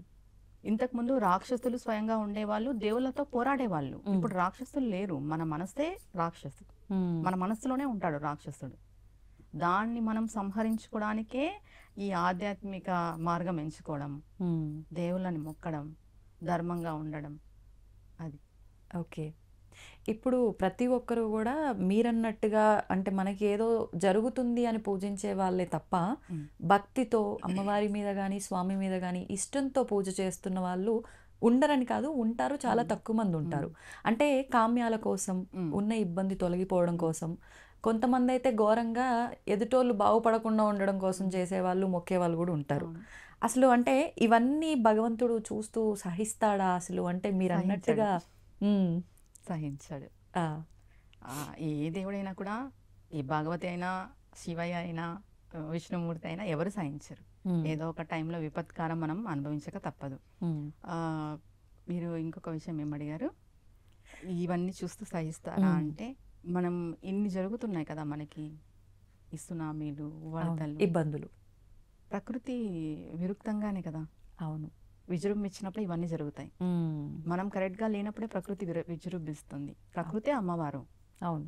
మనకి కలియుగంలో దిగి భగవంతుడు ఏం రాడు. దగ్గర కదా హస్తాలు పట్టుకొని మన దగ్గరికి. అవునా కదా? మానవ రూపేణ వస్తాడు, ప్రకృతి రూపేణ వస్తారు. అంతే. అలా అంతే. ఏదో ఒక రూపంలో వినిపిస్తాడే తప్ప ఇలాంటి అంటే పంచభూతాలకి ప్రతిరూపంగానే భావిస్తాం కాబట్టి ఏదో ఒక రూపంలో మనకి ఇంటిమేషన్ ఇస్తూ ఉంటారు. అంతే. అయితే ఇప్పుడు నేను ఇందాక అడిగిన దాంట్లో ఏంటంటే చాలామంది మమ్మల్ని రక్షిస్తాడు అని చెప్పి పూజించే వాళ్ళు ఉన్నారు. కానీ ఈ మధ్యకాలంలో కొంతమంది వితండవాదం చేసే వాళ్ళు ఎలా ఉన్నారు అని అంటే, వాళ్ళని వాళ్ళే రక్షించుకోలేకపోతున్నారు, ఇంకా మిమ్మల్ని ఏం రక్షిస్తారు అని చెప్పి నాస్తికంగా మాట్లాడే వాళ్ళు ఉన్నారు. అంటే ఉదాహరణకి మీకు అర్థమయ్యే ఉంటుంది, ఆలయాల పైన కూడా ఎన్నో దాడులు, ఈ మధ్యకాలంలో గుళ్ళో విగ్రహాలు ధ్వంసం చేశారు అని చెప్పి. ఒకప్పుడు పురాతన కాలంలో విన్నాం ఇలాంటి ధ్వంసాలు, మళ్ళీ ఇప్పుడు చూస్తున్నాం ఈ కలికాలంలో. అంటే వాళ్ళ ఆలయం పైన దాడి జరిగితేనే వాళ్ళు ఏమి చేయలేకపోయారు, ఇంకా మిమ్మల్ని ఎలా రక్షిస్తారు అంటూ ఉంటారు. అటువంటి వారికి కొట్టినట్టుగా ఒక మంచి సమాధానం. పురాతన కాలంలో కూడా మన దేవాలయాలపైన చాలా జరిగినాయి. అవును. ఇంకా హిందూ ధర్మం నిలబడింది. ఇప్పటికీ మనం సనాతన ధర్మం గురించే మాట్లాడుకుంటున్నాం. ఈ రోజుకి మీరు నేను ఇంటర్వ్యూలో చెప్పుకుంటున్నది కూడా మన ధర్మం గురించి. ఇది చాలు, అంతే, ఇదే చాలు. ఈ రోజుకి మనం మన సనాతన ధర్మం గురించి మాట్లాడుతున్నాం కాబట్టి సనాతన ధర్మం పునాది. దీన్ని ఎవరు పెకలించలేరు. ఓకే. ఎన్ని టెంపుల్స్ రిమూవ్ చేసినా, డిస్ట్రాయ్ చేసినా, పగలగొట్టినా, యుద్ధాలు చేసినా, మీ దేవుడు కాపాడుకోలేడని చెప్పినా, ఎన్ని చెప్పినా కూడా సనాతన ధర్మం పురాతనమైనది. ఓకే. ప్రాచీనమైనది. ఇది మనకి పునాది. దీన్ని ఏ మతస్థులు కానీ ఎవ్వరు కానీ పెకలించలేరు. అవును. అంతే. అవును. చాలామంది ధర్మాన్ని రక్షిస్తున్నాము అని చెప్పి ధర్మాన్ని భ్రష్టు పట్టించే వాళ్ళు కూడా తయారయ్యారు. అన్నిటినీ మీరన్నట్టు భగవంతుడు ఖచ్చితంగా బుద్ధి చెప్తాడు, చెప్తున్నాడు కూడా. అంటే కొంతమంది మనకి బయట కొంతమంది తెలుస్తుంది, కొంతమందికి అంతర్యుద్ధం తెలియట్లేదు. అంతే అంతే అంతే. ఖచ్చితంగా భగవంతుడి బుద్ధి చెప్తారు కూడా. కాలం సమాధానం చెప్తుంది అంటే కాలం ఎవరు? కాళీ అమ్మవారు, కాళీ మాత. కాలమే ఆమె మింగేస్తుంది కాలాన్ని. అలాంటప్పుడు ఆమె సమాధానం చెప్పలేదా? అవును, ఖచ్చితంగా చెప్తుంది. ఇప్పుడు ఉపాసన, ఈ దీక్షల విషయానికి వద్దాం. అంటే ఉపాసన అంటున్నారు, దీక్ష అంటున్నారు. అసలు ఈ ఉపాసన ఏంటి, దీక్ష ఏంటి? మళ్ళీ ఒక మంత్రం తీసుకోమంటున్నారు, జపం అంటున్నారు. అసలు ఇవన్నీ ఏంటి అనేది ఒక కన్ఫ్యూజన్గా మారిపోతుంది జనాలకి ఈ మధ్యకాలంలో. చెప్పే వాళ్ళు ఎక్కువయ్యే కొద్దీ కన్ఫ్యూజన్ ఎక్కువైపోతుంది, డౌట్స్ కూడా ఎక్కువైపోతున్నాయి. ఒక్కసారి దానికి ఉదాహరణ ఏదైనా? ఉపాసన అంటే నిత్యము చేసేది, ప్రతి నిత్యము ఉంటుంది, జీవితాంతం స్టెప్ బై స్టెప్ మనం ఎదుగుతూ పోతాం. దీక్ష అంటే పరిధి, ఈ టైం మాత్రమే. 11 days, 20 days, 40 days, 3 months, 6 months ఇలా కూడా చేస్తారు కొంతమంది దీక్షలు. మనము చాతుర్మాస్య దీక్ష చేస్తాం కదా. అవునండి. 4 months అలా. దీక్షకి నియమం ఉంటుంది, టైం బీయింగ్ ఉంటుంది, సమయపాలన ఉంటుంది. ఉపాసనకు ఉండదు. నిత్యము చేసుకునేది ఉపాసన. ఓకే. ఇది ఖచ్చితంగా అందరూ తెలుసుకోవాలంటే ఉపాసన దీక్ష రెండు ఒకటే అనుకుంటున్నారు. కాదు. మనం నిత్య పూజ వేరు, మనం పండుగల్లో చేసే పూజ వేరు. అలా దీక్ష వేరు, నిత్యం ఉపాసన చేసేది వేరు. ఇప్పుడు దీక్ష తీసుకోవడానికి గురువు ద్వారా ఉపదేశం ఇవంతా అవసరం లేదు. ఎవరికి నచ్చినట్టుగా వాళ్ళు భక్తితో కానీ కోరికలతో కానీ చేసుకోవచ్చు, చేసుకుంటున్నారు కూడా. ఇప్పుడు అందులో కూడా రకరకాల అంటే మాట్లాడటము, ఆకారంలో వికృతంగా ఇలాగే ఉండాలి అని చెప్పి ఇవన్నీ చూస్తున్నాం. అదంతా పక్కన పెడితే ఉపాసన విషయానికి వస్తే ఇందాక మీరు అన్నట్టుగా ఖచ్చితంగా గురువు ద్వారానే తీసుకోవాలి. అది తీసుకున్న తర్వాత ఒకసారి మళ్ళీ మనం దాన్ని పక్కన పెట్టడానికి లేదు, ఖచ్చితంగా జీవితకాలం చేయాల్సిందే.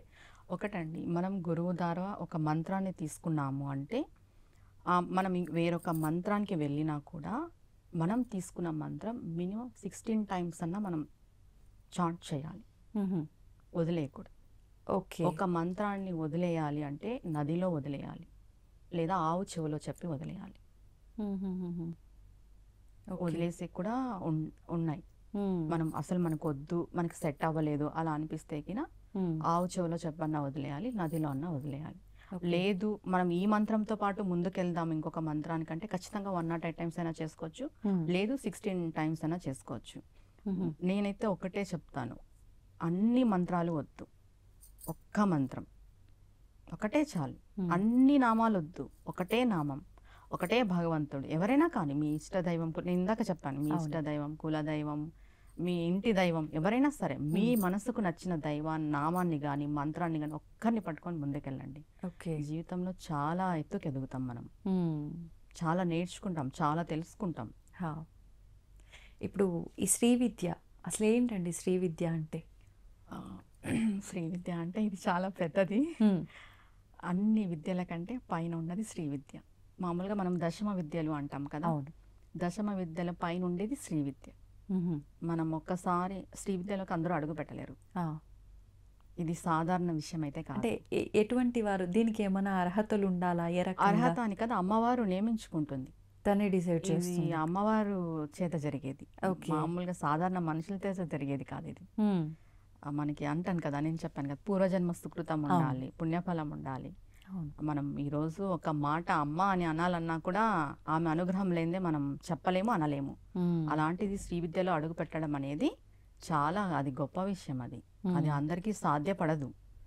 అడుగు పెట్టినాము, మనం ఉన్నాము, అమ్మవారిని ఉపాసన చేస్తున్నాము అంటే అది అమ్మవారు మనకి ఇచ్చిన గొప్ప వరము.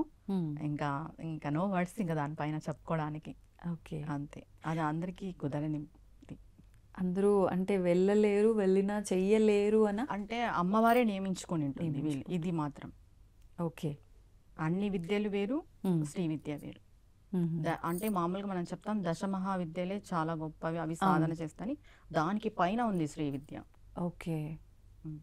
అంటే డైరెక్ట్గా మనం శ్రీ విద్యలోకి ఎంటర్ అవ్వలేము కూడా ఒకవేళ, అంటే ముందు నుంచి మనం మీరు ఇందాక చెప్పినట్టు సాధన చేస్తూ చేస్తూ మనం చేస్తూ అమ్మవారిని నమ్ముకొని కొన్ని ఏండ్ల సాధన చేస్తూ చేస్తూ అది కూడా అమ్మవారి యొక్క అనుగ్రహంతోనే వెళ్ళగలం. హ్మ్. ఎన్నేళ్ళు సాధన చేసినా కూడా శ్రీ విద్యలోకి వెళ్తామనేది అయితే ఏం లేదు. హా, అది ఓకే. ఇప్పుడు చాలా వరకు శ్రీ విద్యా ఉపాసకులు అనగానే అది ఆడవారైనా మగవారైనా చాలా శాంతంగా కనిపిస్తూ ఉంటారు. ఎందుకని అలా? అంటే వాళ్ళ వ్యక్తిత్వం ముందు నుంచి అలా ఉంటుందా, ఈ దీంట్లోకి ఎంటర్ అయిన తర్వాత ఇలా అంటే అయిపోతారా? అందరూ ఏం శాంతం అనేది ఏం కాదు. మ్మ్. దేని బట్టి ఏ వాతావరణం బట్టి ఆ వాతావరణం. ఇప్పుడు అమ్మవారి గురించి చెప్పుకుంటున్నాం కాబట్టి ఆ వాతావరణం ఉంటుంది, ఇంకొక వాతావరణం అంటే ఇంకొక వాతావరణం అవునా? ఉంటుంది షూర్గా. ఓకే. అలా అని కాదు, కానీ ఏంటంటే నిత్యము అమ్మవారి యొక్క మంత్రం చాంటింగ్ చేస్తూ ఉండడం వల్ల హ్మ్. అది రన్ అవుతూ ఉంటుంది కాబట్టి ఆటోమేటిక్గా అదర్ దాంట్లోకి ఇన్వాల్వ్ అవ్వరు. ఓకే. ఓకే. పక్కన ఏం జరుగుతుంది, ఏమన్నా జరగనిలే మనకెందుకు, హ్మ్. అంతే. ఓకే. ఓకే. ఇలా ఉంటారు. హ్మ్. హుహుహు. ఓకే. ఇప్పుడు అంటే శ్రీ విద్య అంటేనే లలిత అమ్మవారా? అవును. అందులో కూడా మళ్ళీ మనం రకరకాలుగా ఉంటుందా ఇంకేమైనా? అంటే అమ్మవారి శక్తే. హుహు. ఇప్పుడు చాలా మందికి చాలా డౌట్స్ ఉన్నాయి. అంటే పార్వతి అమ్మవారు ఎవరు, హ్మ్. లలిత అమ్మవారు ఎవరు, దుర్గమ్మ ఎవరు మ్మ్. అని. అల్టిమేట్ లలిత అమ్మవారు. లలిత అమ్మవారి నుండి ఈ శక్తి ఇలా వచ్చేసింది. హుహు. ఆ, లలిత అమ్మవారు అని చెప్పేదానికంటే శ్రీ విద్యలో శ్రీచక్ర బిందువులో శివకామేశ్వరి శివకామేశ్వరులు ఉంటారు. ఆహా. వాళ్ళని శివకామేశ్వరి శివకామేశ్వరులనే పిలుస్తారు. హుహు. అది లలిత ఓకే. అమ్మవారే ఉంటుంది బిందువులో. హ్మ్. ఆ అమ్మవారిని చేరుకోవడానికి చుట్టూ మనకి 64 మంది పరివార దేవతలు ఉంటారు, మనకు తెలిసిన విషయం. ఆ. కానీ ఆసనంలో శ్రీచక్రంలో ఇద్దరు ఉంటారు. అయ్యవారు కింద ఉంటే అమ్మవారు పైన ఉంటారు. హుహుహు. అమ్మవారి పైన ఉంటారు. అమ్మవారే పైన ఉంటారు. మ్మ్. ఆయన ఆసనంగా వేసుకొని ఆవిడ ఉంటారు. శ్రీచక్రంలో ఉన్న అమ్మవారిని మాత్రం మనం శివకామేశ్వరులుగా పిలుస్తాం. హుహు.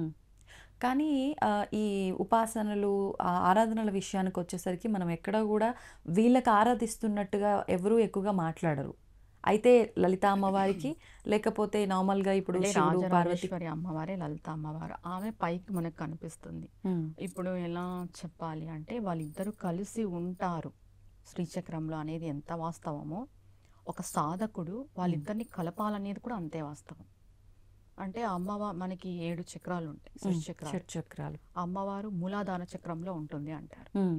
సాధకుడు మూలాధార చక్రాన్ని కదపాలి. కదిపి ఒక్కొక్క చక్రం ద్వారా అమ్మవారిని తీసుకెళ్తే పైన అయ్యవారు ఉంటారు, సహస్రారంలో ఉంటారు. ఆహా. సహస్రారంకి ఒక అడుగు గ్యాప్లో ఉంటారనమాట. ఓకే. ఈ చుట్టూ మనకు ఆరా ఉంటుంది.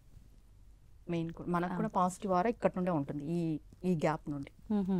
అక్కడ అయ్యవారు ఉంటారు. హ్మ్. అమ్మవారిని తీసుకెళ్ళి అక్కడ కలపాలి అంటారు. ఆ. అది సాధకులకు ఒక టాస్క్. ఓ. అది మన కలియుగంలో జరిగే పని కాదు. ఆ. అది ఓకే. చక్రాలని భేదించి తీసుకెళ్ళి అక్కడ కలపాలి అయ్యవారితో అమ్మవారిని. అక్కడ వాళ్ళు ఆనంద తాండవ విహారం చేస్తుంటారు ఆ హుహు. సహస్రారంలో. ఓకే. అది చూసిన వాళ్ళు చాలా ఆరదు, అది ఎవరికో. హ్మ్. అందరికీ అదృష్టం ఉండదంటారు. ఇంకా అది చూసిన వాళ్ళకి ఈ ప్రపంచంతో పని లేదు, వాళ్ళు ఈ ప్రపంచంలో కూడా ఉండరు నన్ను అడిగితే. హ్మ్. అది కానీ నేను ఇది కొత్త విషయం విన్నా నిజంగా మీ ద్వారా. ఇలా స్వామివారిని, అమ్మవారిని కలపటము అని, ఇలా ఉంటారు పాములాగా అని చెప్పి. పెనవేసుకొని ఉంటుంది కదా మనకి అవును. చక్రాలు. చక్రాలు. మూలాధారంలో అమ్మ ఉంటుంది. హ్మ్. అంటే ఒక్కొక్క చక్రానికి ఒక్కొక్క అధిదేవతలు ఉన్నారు, కానీ అమ్మవారు కింద ఉంటారు.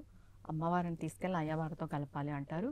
కొంతమంది శాక్తేయులు ఏమంటారు, అమ్మవారి పైన ఉంటుంది అయ్యవారు కింద ఉంటారు అని ఇలా కూడా చెప్తారు. రెండు రకాలుగా చెప్తారు, కానీ ఆ అమ్మవారిని తీసుకెళ్ళి అయ్యవారితో కలపాలనేది మా సాంప్రదాయంలో మేము విన్నది. హుహు. అంటే ఇప్పుడు మీరన్నట్టుగా ఒక్కొక్క సాంప్రదాయంలో ఒక్కొక్క వేరియేషన్ ఇప్పుడు ఉంటుందా దీంట్లో కూడా? శ్రీచక్రంలో కొంతమంది పైన భాగం శివుడిది, కింద భాగం అమ్మవారిది అంటారు. కొంతమంది పైన భాగం అమ్మవారిది, కింద భాగం శివుడిది అంటారు. హుహు. 4 కోణాలు 5 కోణాలు వస్తాయి. అది డివైడ్ చేస్తారు. 4 కోణాలు శివుడిది అంటారు, 5 కోణాలు అమ్మవారివి అంటారు. హుహుహు. కొంతమంది 5 శివుడివి, 4 అమ్మవారివి అంటారు. అలా ఆహాహాహా. ఇద్దరు ఒకటే అండి, తేడా ఏం తేడా లేదు. ఏం వాళ్ళు లేదు. ఇద్దరు కలిసే ఉంటారు హ్మ్. అంతే. ఓకే. వాళ్ళు కలిసి ఉండరు, వీళ్ళు వేరు వాళ్ళు వేరు అనుకోవడం మన భ్రమ హ్మ్. అంతే. ఓకే. శ్రీచక్ర ఆరాధన చేస్తున్నామంటే మనం కామేశ్వరులకి చేస్తున్నట్టే హ్మ్. అంతే. వాళ్ళిద్దరు కలిసే ఉంటారు అక్కడ బిందువులో. ఓకే. అంటే ఇప్పుడు ఈ శ్రీచక్ర ఆరాధన చేస్తే ఇంకా ఇంతమంది దేవతలని అంటే ఆవరణలో ఉన్న ప్రతి దేవతలని అల్టిమేట్ ఎవరో వాళ్ళని ఆ శక్తిని ఆరాధించినట్టేనా కంప్లీట్గా శ్రీచక్ర ఆరాధన చేస్తే? మరి ఈ శ్రీచక్ర ఆరాధన గురించి కూడా ఇప్పుడు రకరకాలుగా వింటున్నాం కదండి, ఇంట్లో పెట్టుకోకూడదు అని, పెట్టుకున్నారు అంటే ఖచ్చితంగా అది ఉపాసన పరులు మాత్రమే పెట్టుకోవాలి అని రకరకాలుగా. అసలు ఏంటి దాని గురించి కూడా? అంటే మనకి శ్రీచక్రంలో మేరు ప్రస్థం భ్రూ ప్రస్థం అని వింటాం, ఐడియా ఉంటుంది. అవును అవును.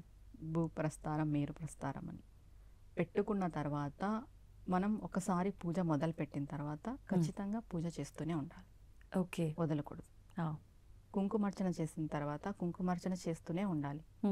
తర్వాత కుంకుమార్చన తగ్గట్టుగా మనం నైవేద్యం పెడుతూనే ఉండాలి. భూ ప్రస్థానం ఆల్మోస్ట్ పెట్టుకోవచ్చండి, కొంచెం నియమనిష్టలు ఉండేవాళ్ళు యంత్ర రూపంలో ఉండేది శ్రీ యంత్రాన్ని పెట్టుకోవచ్చు. మేరు ప్రస్థానం పెట్టుకున్నప్పుడు దానికి మళ్ళీ పద్ధతి నియమనిష్టలు వేరైపోతాయి, మడి అంతా ఉంటుంది దానికి. మేరు ప్రస్థానం పెట్టుకోవద్దనే చెప్తా నేను. ఓకే. ఆహా, చెయ్యగలిగే ఓపిక నియమనిష్టలు పాటించే ఇది విధి విధానాలు ఉంటేనే చేయండి, లేదు అంటే వద్దు, దాని జోలికి వెళ్ళొద్దు. అంటే ఒకవేళ అంటే వితండవాదం మూర్ఖం అని కాదు కానీ ఎందుకని? ఇప్పుడు నేను ఇందాక చెప్పాను కదా, ట్రాన్స్ఫార్మర్ తెచ్చి ఇంట్లో పెట్టుకున్నట్టు ఉంటుంది. ఓకే. ఇప్పుడు నార్మల్గా మీరు స్విచ్ చేసి లైట్స్ వెలిగేది వేరు, డైరెక్ట్ ట్రాన్స్ఫార్మర్ తెచ్చి స్విచ్ చేస్తే పేలిపోతుంది. అలా ఆ శక్తిని మనం భరించలేము. ఓకే. ఇప్పుడు అంటే కొన్ని సందర్భాల్లో మనం అనుకొని తెచ్చుకోకపోయినా ఎవరి ద్వారానో మన ఇంటికి వచ్చిందే అనుకోండి, అటువంటి పరిస్థితుల్లో ఏం చేయొచ్చు? పెట్టేసి నార్మల్గా పూజ కోసం కాకుండా ఒక్కసారి మీరు పూజ మొదలు పెట్టినారంటే ఖచ్చితంగా చేయాలి. మొదలు పెట్టలేదా పక్కన ఉండి ఏం ప్రాబ్లం లేదు. ఓకే. దానికి ప్రాణ ప్రతిష్ఠ ప్రాసెస్ అంతా ఉంటుందండి, ఏదో తెచ్చి పెట్టుకున్నామంటే ఏం అవ్వదు. ప్రాణ ప్రతిష్ఠ హోమము అంతా ఉంటుంది. అలా చేసుకొని మనం పెట్టుకున్నప్పుడు ఖచ్చితంగా నియమ నిష్టలు పాటించాలి. ఓకే.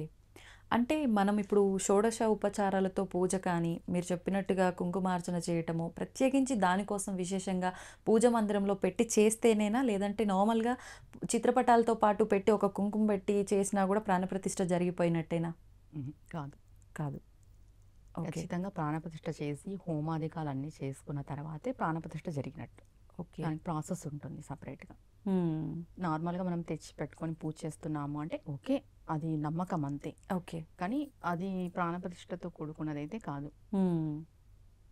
ఇప్పుడు ఇన్ కేస్ ఒకవేళ ఇలా జరిగింది, అది ఇంటికి రావటము తెలియకుండా పూజా మందిరంలో పెట్టేసి నిత్యము దీపారాధన చేసినట్టుగానే చేస్తున్నాం కానీ ఏ అర్చనలు అభిషేకాలు నైవేద్యాలు ఏమి చేయట్లేదు, అది ఇప్పుడు అర్చన చేయకూడదు. కుంకుమార్చన ప్రాసెస్ మనం మొదలుపెట్టి సపరేట్గా శ్రీయంత్రానికి పూజా ప్రాసెస్ చేసాము అంటే అది ఖచ్చితంగా కంటిన్యూగా చేయాలి. ఓకే. నార్మల్గా మనం తెచ్చి పెట్టుకున్నాం, మనకి ఏం తెలీదు, అది అలా ఉంది, ఓకే ఒక బొట్టు పెట్టేస్తున్నాం, దండం పెట్టుకుంటున్నాం, ఓకే ఏం ప్రాబ్లం లేదు. మనం సపరేట్గా మెయిన్ మేరు ప్రస్థానం పెట్టుకున్న వాళ్ళు అయితే ఖచ్చితంగా నియమనిష్టలు పాటించాలి. ఎటువంటి నియమాలండి? కంప్లీట్గా నాన్ వెజ్ అవాయిడ్ చేయాలి. తర్వాత మడి ఉంటుంది, సపరేట్గా నైవేద్యం ఉంటుంది. మనం ఎంత కుంకుమార్చన చేస్తే అంత నైవేద్యం పెట్టాలి. క్వాంటిటీనా? మనం ఇంత కుంకుమ వేస్తే ఇంత అన్న సమర్పణ చేయాలి, ఇంత కుంకుమ వేస్తే ఇంత అన్న సమర్పణ చేయాలి.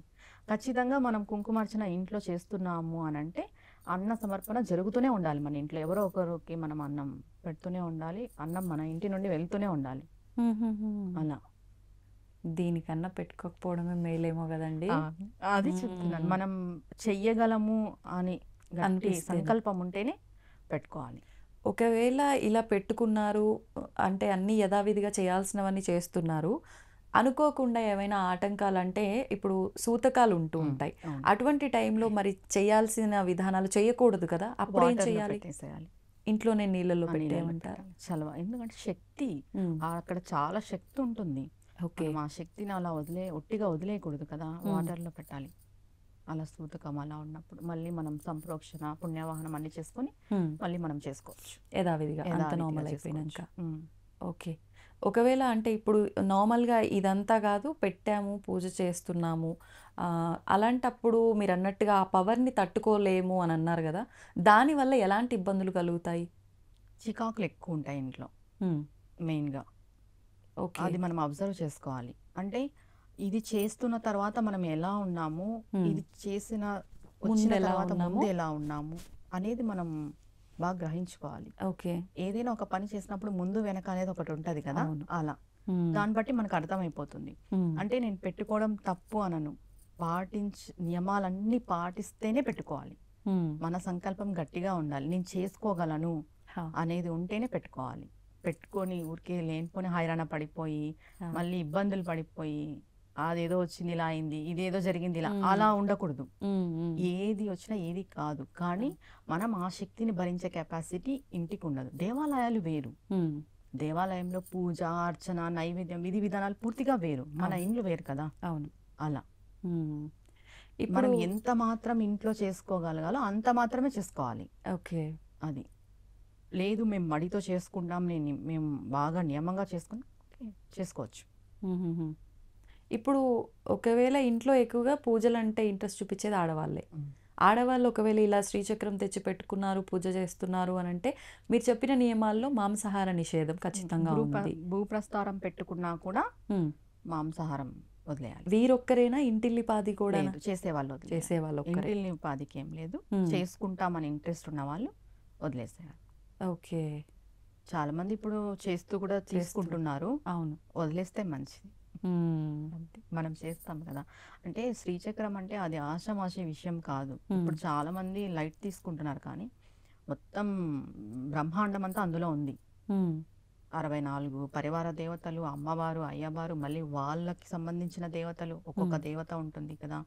మనం అనిమ సిద్ధి, గరిమ సిద్ధి, మహిమ సిద్ధి అని మాట, ఒక్కొక్క సిద్ధికి మళ్ళీ వాళ్ళ పరివార దేవతలు, ఇలా చాలా 364 కోణాల శక్తి దేవతలు ఉంటారు దాంట్లో. ఇప్పుడు వీళ్ళందరినీ స్మరించాల్సి ఉంటుందా పూజ చేస్తున్నప్పుడు? ఏం లేదు. ఓకే. మామూలుగా శ్రీమాత్రే నమః చేసుకుంటాం, శ్రీమాత్రే నమః అనుకుని కుంకుమార్చన చేసుకోవచ్చు. అనుష్ఠానం ఉంటుంది కొంతమందికి, ఉపదేశమైన వాళ్ళకి అనుష్ఠానం పూజ చేసుకుంటారు. చేసిన జపము పూజ అంతా శ్రీయంత్రంలోకే సమర్పిస్తారు. అలా అంటే ఇంత చేసుకుంటూ వెళ్ళాలి అని అంటే కుటుంబము, ఈ బంధాల్లో ఉన్న వాళ్ళకి చాలా వరకు అంత ప్రయారిటీ పెట్టలేరేమో కదండి. అందరికీ సాధ్యపడదు, అందుకే నేను చెప్తాను కదా, అదే అంటే అమ్మవారు నియమించుకొని ఉంటుంది కొందరిని అనేసి. అవును, అలా చేసుకోవాలి అని ఇంట్రెస్ట్ ఉండి, ఫస్ట్ మనలో ఇంట్రెస్ట్ ఉంది అంటే అమ్మవారు తీసుకెళ్తుందండి ముందుకి. ముందు ఆ థాట్ మొదలవ్వాలి, అది మొదలవ్వాలి మనలో. మనం ఏదైనా చేయాలి అనేది మొదలవుతే ఖచ్చితంగా తీసుకెళ్తుంది. ఇప్పుడు ఒకప్పటి కాలంలో అయితే అండి మామూలుగా ఈ స్పిరిచువాలిటీకి దగ్గరగా ఉన్నారు అని అంటే వాళ్ళు ఫ్యామిలీ లైఫ్కి దూరంగా ఉండేవాళ్ళు ఖచ్చితంగా, అది మగవారైనా ఆడవారైనా. ఇప్పుడు చూస్తున్నాము అంటే అన్ని పూజలు హోమాలు అన్నీ చేస్తున్నారు, వాళ్ళ ఫ్యామిలీ లైఫ్లో కూడా ఉంటున్నారు. నిజంగా అలా ఉండొచ్చు అంటారా? ఎవరు ఉండకూడదు, ఎవరు ఉండొచ్చు? ఈ విషయం ఎలా చెప్పాలంటే, మీకు ఫ్యామిలీ లైఫ్ ఉండకూడదు అని ఏ శాస్త్రంలోనూ చెప్పలేదు. కానీ ఫ్యామిలీ లైఫ్కి సంబంధించిన పూజలు మాత్రమే చేసుకోవాలి. అంటే అలా ఉంటుందా కుటుంబంలో? నేను ఏం చెప్పాను, ఇప్పుడు దీక్షలు, పెద్ద పెద్ద దీక్షలు తీసేసుకొని మనం ఇంట్లో ఉంటాం, ఒకరు నాన్ వెజ్ తింటారు, ఒకరు కలుస్తూ అంటారు, మంత్లీ ప్రాబ్లమ్స్ వస్తుంటాయి. ఇవన్నీ ఇబ్బందికరమైన వాతావరణం కదా, వాళ్ళు ఇల్లు విడిచి వెళ్ళిపోవాల్సి వస్తుంది. అవునా కదా? అవును. అట్లా ఇబ్బందికరమైన వాతావరణం పెద్ద పెద్దవి వద్దు, మనం ఎంత చేసుకోగలమే అంతే చేసుకోవాలి. ఓకే. మన ఇంటి వాతావరణం మనకి ఎంత అనుకూలం ఉంటే అంత పూజ చేసుకోవాలి. ఓకే. ఇప్పుడు చాలా మంది ఇంట్లోనే చండీ హోమాలు అవన్నీ కూడా నేను చూస్తున్నాను. అవును, మనకు అనుకూలం లేనప్పుడు చేయకూడదు. పూర్వం అయితే వెళ్ళిపోయేవారు, ఇప్పుడు అలా లేదు. అందుకే మనకు తగ్గట్టుగా మనం చేసుకోవాలి. ఇప్పుడు మంత్ర దీక్ష దీనికంతా ఏం సంబంధం లేదు. ఇప్పుడు మనం మంత్రం తీసుకున్నా కూడా ఫ్యామిలీ లైఫ్తో ఉండొచ్చు, ఉండకూడదు అనేది అయితే ఏం లేదు. మనం పూజ అనుష్ఠానం అన్ని చేసుకోవచ్చు, ఫ్యామిలీ లైఫ్తో ఉండొచ్చు. కానీ దీనికి మించి మనం పోయినప్పుడు ఉండకూడదు. అలా ఇదంతా కూడా అంటే ముందే మనం దీక్ష తీసుకునేటప్పుడే గురువులతో మాట్లాడి డిసైడ్ చేసుకోవాల్సి ఉంటుందా, లేదంటే ఎలా చూస్ చేసుకుంటారు ఇదంతా? ఈ కాలంలో అయితే గురువులు కూడా ఎలా అయిపోయినారంటే మీకు నచ్చినట్టుగా మీరు ఉండండి అని చెప్తున్నారు, మంత్ర దీక్షలు ఇచ్చేసి. కానీ మనం ఒక గురువుతో దీక్ష తీసుకున్నాం, మంత్రోపదేశం మనకు జరిగింది అంటే ఖచ్చితంగా నాన్ వెజ్ మానేసేయాలండి, షూర్గా. అది హింస కింద వస్తుంది. మనం ఒక మంత్రం చేస్తున్నాము, మెయిన్ మంత్రాది దేవత యొక్క అనుగ్రహం మనకు కలగాలి అంటే మన మనస్సు మంచిదే ఉండాలి, మనం ధర్మంగా ఉండాలి, మనం నీతిగా ఉండాలి, దేన్ని హింస పెట్టకూడదు. అలా అయితేనే మన మంత్రాది దేవత మనకు అనుగ్రహిస్తుంది. నువ్వు మంత్రం చేసి వచ్చి ఒకరిని నువ్వు దూషించినా కూడా మంత్రాది దేవత అనుగ్రహించదు. మనం చేసిన మంత్ర జపం అంతా వాళ్ళకి వెళ్ళిపోతుంది, ఫలితం అంతా. అలా ఏది మాట్లాడినా ఆచి తూచి మాట్లాడాలి. అంటే ఒకటే, మనం ఏం చేసినా భగవతికి సమర్పిస్తున్నాము, ఇది భగవతికి చెందుతుంది అనే ధ్యాసలో ఉండి మాట్లాడితే కరెక్ట్గానే మాట్లాడతాం. అలా. ఓకే. ఇప్పుడు మీరు చెప్పిన ఈ ఆహారం విషయానికి వస్తే అండి, శాకాహారము మాంసాహారము అంటే తినకూడనిది అయితే అసలు సృష్టిలో ఉండేదే కాదు అంటారు చాలామంది. మరికొంతమంది అంటారు అప్పట్లో రాముడు కూడా మాంసాహారం తిన్నాడు అంటారు. అంటే వాస్తవాలు మనకు తెలియదు కానీ రకరకాలుగా మాట్లాడేవారు ఉంటారు. తిన్నారు రాముడు అంటారు, కొన్ని బుక్స్ లో తినలేదు అంటారు అనేది విన్నాం. మనం పెద్ద పెద్ద ప్రవచనకర్తలతో కూడా తినలేదు అనేదే విన్నాం. రాముడు తినలేదు అన్నది విన్నాము ప్రవచనకర్తల నోటి వెంట కూడా. ఇప్పుడు తిన్నారనేది నమ్మాలా, తినలేదు అనేది నమ్మాలా? అదే కదా అందరికీ అర్థం కాని ఒక కన్ఫ్యూజన్ క్రియేట్ అవుతుంది. మళ్ళీ ఆయన వనవాసం వెళ్ళారు, ఆయన పరిస్థితి ఏంటి? ఏదో చిన్న కుటీరం దొరికింది, తినాలి, తప్పదు. ధర్మం అనేది ఎల్లవేళలా మారుతూ ఉంటుంది. ధర్మం అంటే ఇది ఇలానే అనేది ఏమి ఉండదు. నువ్వు ఏ ప్లేస్లో ఉన్నావు, నువ్వు ఏ సిచ్యువేషన్లో ఉన్నావు, నీ పరిస్థితి ఏంటి, దాన్ని బట్టి ధర్మం మారుతుంది. రాముడి ధర్మం ఏంటి? అడవిలో ఉన్నారు, అవును, చిన్న కుటీరంలో ఉన్నారు, దొరికింది తినాల్సిందే, అదే ధర్మం. సీతను తీసుకెళ్లి పస్తు పెట్టలేరు కదా. అవును, అవునా కదా? అవునవును, అది ధర్మం. అప్పటికి ఒకవేళ ఆయన తిన్నా తినకపోయినా ఆయన ధర్మం ఆయన చేశారు అక్కడ. ఆ పరిస్థితుల్లో ఏది ఎలా చేస్తే ధర్మమో అది ఆయన పాటించాలనుకోవచ్చు. కొన్ని బుక్స్ లో మనం చదివాం, అసలు ఏకభుక్తంతోనే ఆయన సంధ్యావందనంలోనే ఎక్కువ టైం ఉండేవారు రాముల వారు, ఎక్కువ మంత్రం చేస్తూ జపం చేస్తూ అనేది కూడా కొన్ని బుక్స్ లో విన్నాం, ప్రవచనకర్తల నోటి వెంట కూడా విన్నాం. అవునవును, అసలు సంధ్యావందనం మిస్ అవ్వలేదు రాముడు అనేసి. అవును, ఎటువంటి పరిస్థితుల్లో కూడా నెగ్లెక్ట్ చేయలేదు, మిస్ అవ్వలేదు సంధ్యావందనం అనేది. అవును, ఇది మాత్రం ఎవరు గ్రహించరు. మంచి తొందరగా ఎక్కదు కదా, అంతే కదండి. అదే మరి ఇప్పుడు అంటే నేను ఈ మధ్య కాలంలో విన్నాను, కొన్ని క్షేత్రాల్లో కూడా ఒకప్పటి, ఇప్పుడు సంగతి తెలియదు కానీ మాంసాహార నివేదన స్వామివారికి అంటే మనం ఇప్పుడు శ్రీశైల క్షేత్రంలో కూడా ఒకప్పుడు అక్కడ బలులు ఉండేవి అని చెప్పి, జంతు బలులు అక్కడ నివేదన చేసేవారు అని చెప్పి, రాను రాను అంటే ప్రభుత్వాలు ఇవన్నీ మారుతున్నా కొద్దీ మారిపోయింది కానీ ముందైతే అలా ఉంది, అంటే శాస్త్రంలో ఉంది కాబట్టి అది అలా జరిగింది అని చెప్పి. అంటే నేను ఈ విషయం ఎలా ప్రాంతీయం బట్టి అండి, నేను ఇది ఎలా చెప్తానంటే, ఇప్పుడు మన ప్రాంతీయం ఏంటి, ఇప్పుడు మేము ఆంధ్ర, మీరు తెలంగాణ, మీ ప్రాంతంలో ఏ నియమాలు అయితే ఉంటాయో వాటిని ఫాలో అవ్వండి. ఓకే, ఇప్పుడు పక్కన నార్త్ ఇండియా సైడ్ కొన్ని జరుగుతాయి, అవి మీకు ఫాలో అవ్వగలము, మేము చేసుకోగలము అంటేనే మనం ఫాలో అవ్వాలి. ప్రాంతీయం బట్టి నియమాలు ఉన్నాయి. ఇప్పుడు బలులు అంటే కొన్ని చోట్ల జరుగుతున్నాయి, అవును, అది వాళ్ళ నియమాలు బట్టి, ప్రాంతీయ నియమాలు బట్టి జరుగుతున్నాయి. వాటిని మనం ఏం అనేక కూడా లేదు. అంటే మా ప్రాంతంలో ఇది చేస్తేనే ఇది మంచి అనే ఒక ధోరణిలో వాళ్ళు ఉండిపోయినారు. బట్ జంతు బలులు అయితే కరెక్ట్ అయితే కాదు, ఇదైతే చెప్పగలం. ఓకే, అంటే ఎక్కడ అమ్మవారైతే ఎక్కడ నాకు జంతువుని బలి ఇవ్వండి ఎక్కడ అడగలేదు. ఓకే, అది ఎక్కడ మీరు ఎన్ని బుక్స్లో ఉన్నా చూడండి, అంటే కథలు రాసిన వాళ్ళు కాదు, నార్మల్గా శాస్త్రం ప్రకారం అయితే ఎక్కడ అమ్మవారు మాకు జంతువుని బలి అంటే ఎక్కడ అడగలేదు. అంటే మీరు అన్నట్టుగా ఇంకా ప్రాంతంలో వారు తీసుకునే ఆహార విధానాలను బట్టి అలా మేము ఏ తింటున్నామో అది పెట్టుకుంటాము అనేది వస్తున్న ఆచారాలు దాన్ని బట్టి. ఓకే, కానీ నిజంగా ఎవరు ఏ రకంగా ఏం పెట్టినా కూడా అమ్మవారు స్వీకరిస్తూనే ఉన్నారు. నిజంగా మనం ఎన్నెన్నో ఉదాహరణలు చూసాం దానికి ఇప్పటి వరకు కూడా కదండి. మీరు మంచినీళ్ళు పెట్టినా అమ్మవారు స్వీకరిస్తుంది, పంచభక్ష ప్రమాణాలు పెట్టినా స్వీకరిస్తుంది. అవును, అంతే.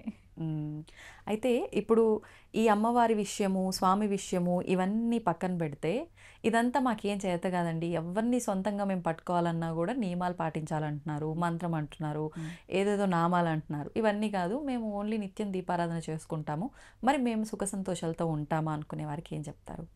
మంచి విషయం అండి, మాకు ఏది అవ్వదు, మేము ఏమీ చేసుకోలేము, ఈవెందో దీపం కూడా పెట్టుకోలేము, మా నిత్య జీవితం అంత బిజీగా ఉంది. ఏదో ఒక శ్లోకాన్ని, మీరు ట్రావెల్ చేస్తూ ఉంటారు, ఒక శ్లోకాన్ని పట్టుకోండి, కార్లో వెళ్ళవైతే ఒక శ్లోకాన్ని, బైక్లో వెళ్ళవైతే ఒక నామం, ఒక్క నామం పట్టుకొని మీరు ముందుకెళ్ళండి, స్నానం చేసుకోండి, నిత్యం అర్లీగా లేవండి, దండం పెట్టుకోండి. దండం పెట్టుకున్నా పెట్టుకోకపోయినా పర్వాలేదు, మీ మనసులో మీరు భగవంతుడా అనుకుంటే చాలు. ఒక్క నామం పట్టుకొని మీరు ముందుకెళ్తే ఆటోమేటిక్గా సుఖ సంతోషాలతో ఉంటారు.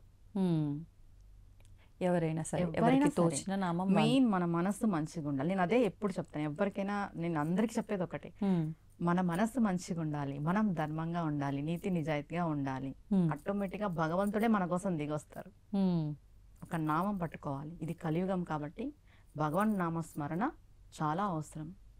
కలవు వెంకటనాయక కలియుగం అంటాం మనం. అవును, అది కలియుగ ప్రత్యక్ష దైవంగా భావిస్తూ ఉంటాము. ఏదో ఒక నామం, భగవాన్ నామం స్మరణ ఖచ్చితంగా ఉండాలి. నిత్యం మనం ఏం పని చేస్తున్నా కూడా విడవకుండా భగవాన్ నామస్మరణ చేసుకుంటూ పోతే ఖచ్చితంగా మనం సుఖ సంతోషాలతో ఉంటాం. ఓకే, ఆటోమేటిక్గా ఆ నామస్మరణనే మనల్ని మార్చేస్తుంది. ఖచ్చితంగా మార్పు మన జీవితాన్ని చాలా మార్పు తీసుకొస్తుంది. ఓకే, అలా. ధన్యవాదాలు. శ్రీమాత్రే నమః. And don't forget to subscribe to iDream. And for more videos, Please subscribe to iDream. Please subscribe to iDream. Please subscribe iDreams. And please subscribe to iDream. For more videos, subscribe to iDream. please like, share and subscribe to the channel. Congratulations, iDream. Subscribe to iDream. Subscribe to iDream. So subscribe to iDream Media.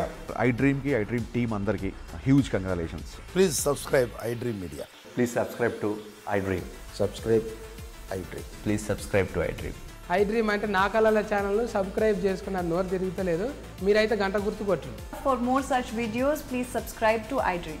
Subscribe to iDream. Please subscribe to iDream. Please subscribe iDream Media. Please do subscribe to iDream. Please subscribe to iDream Media. For best entertainment and information, please subscribe iDream.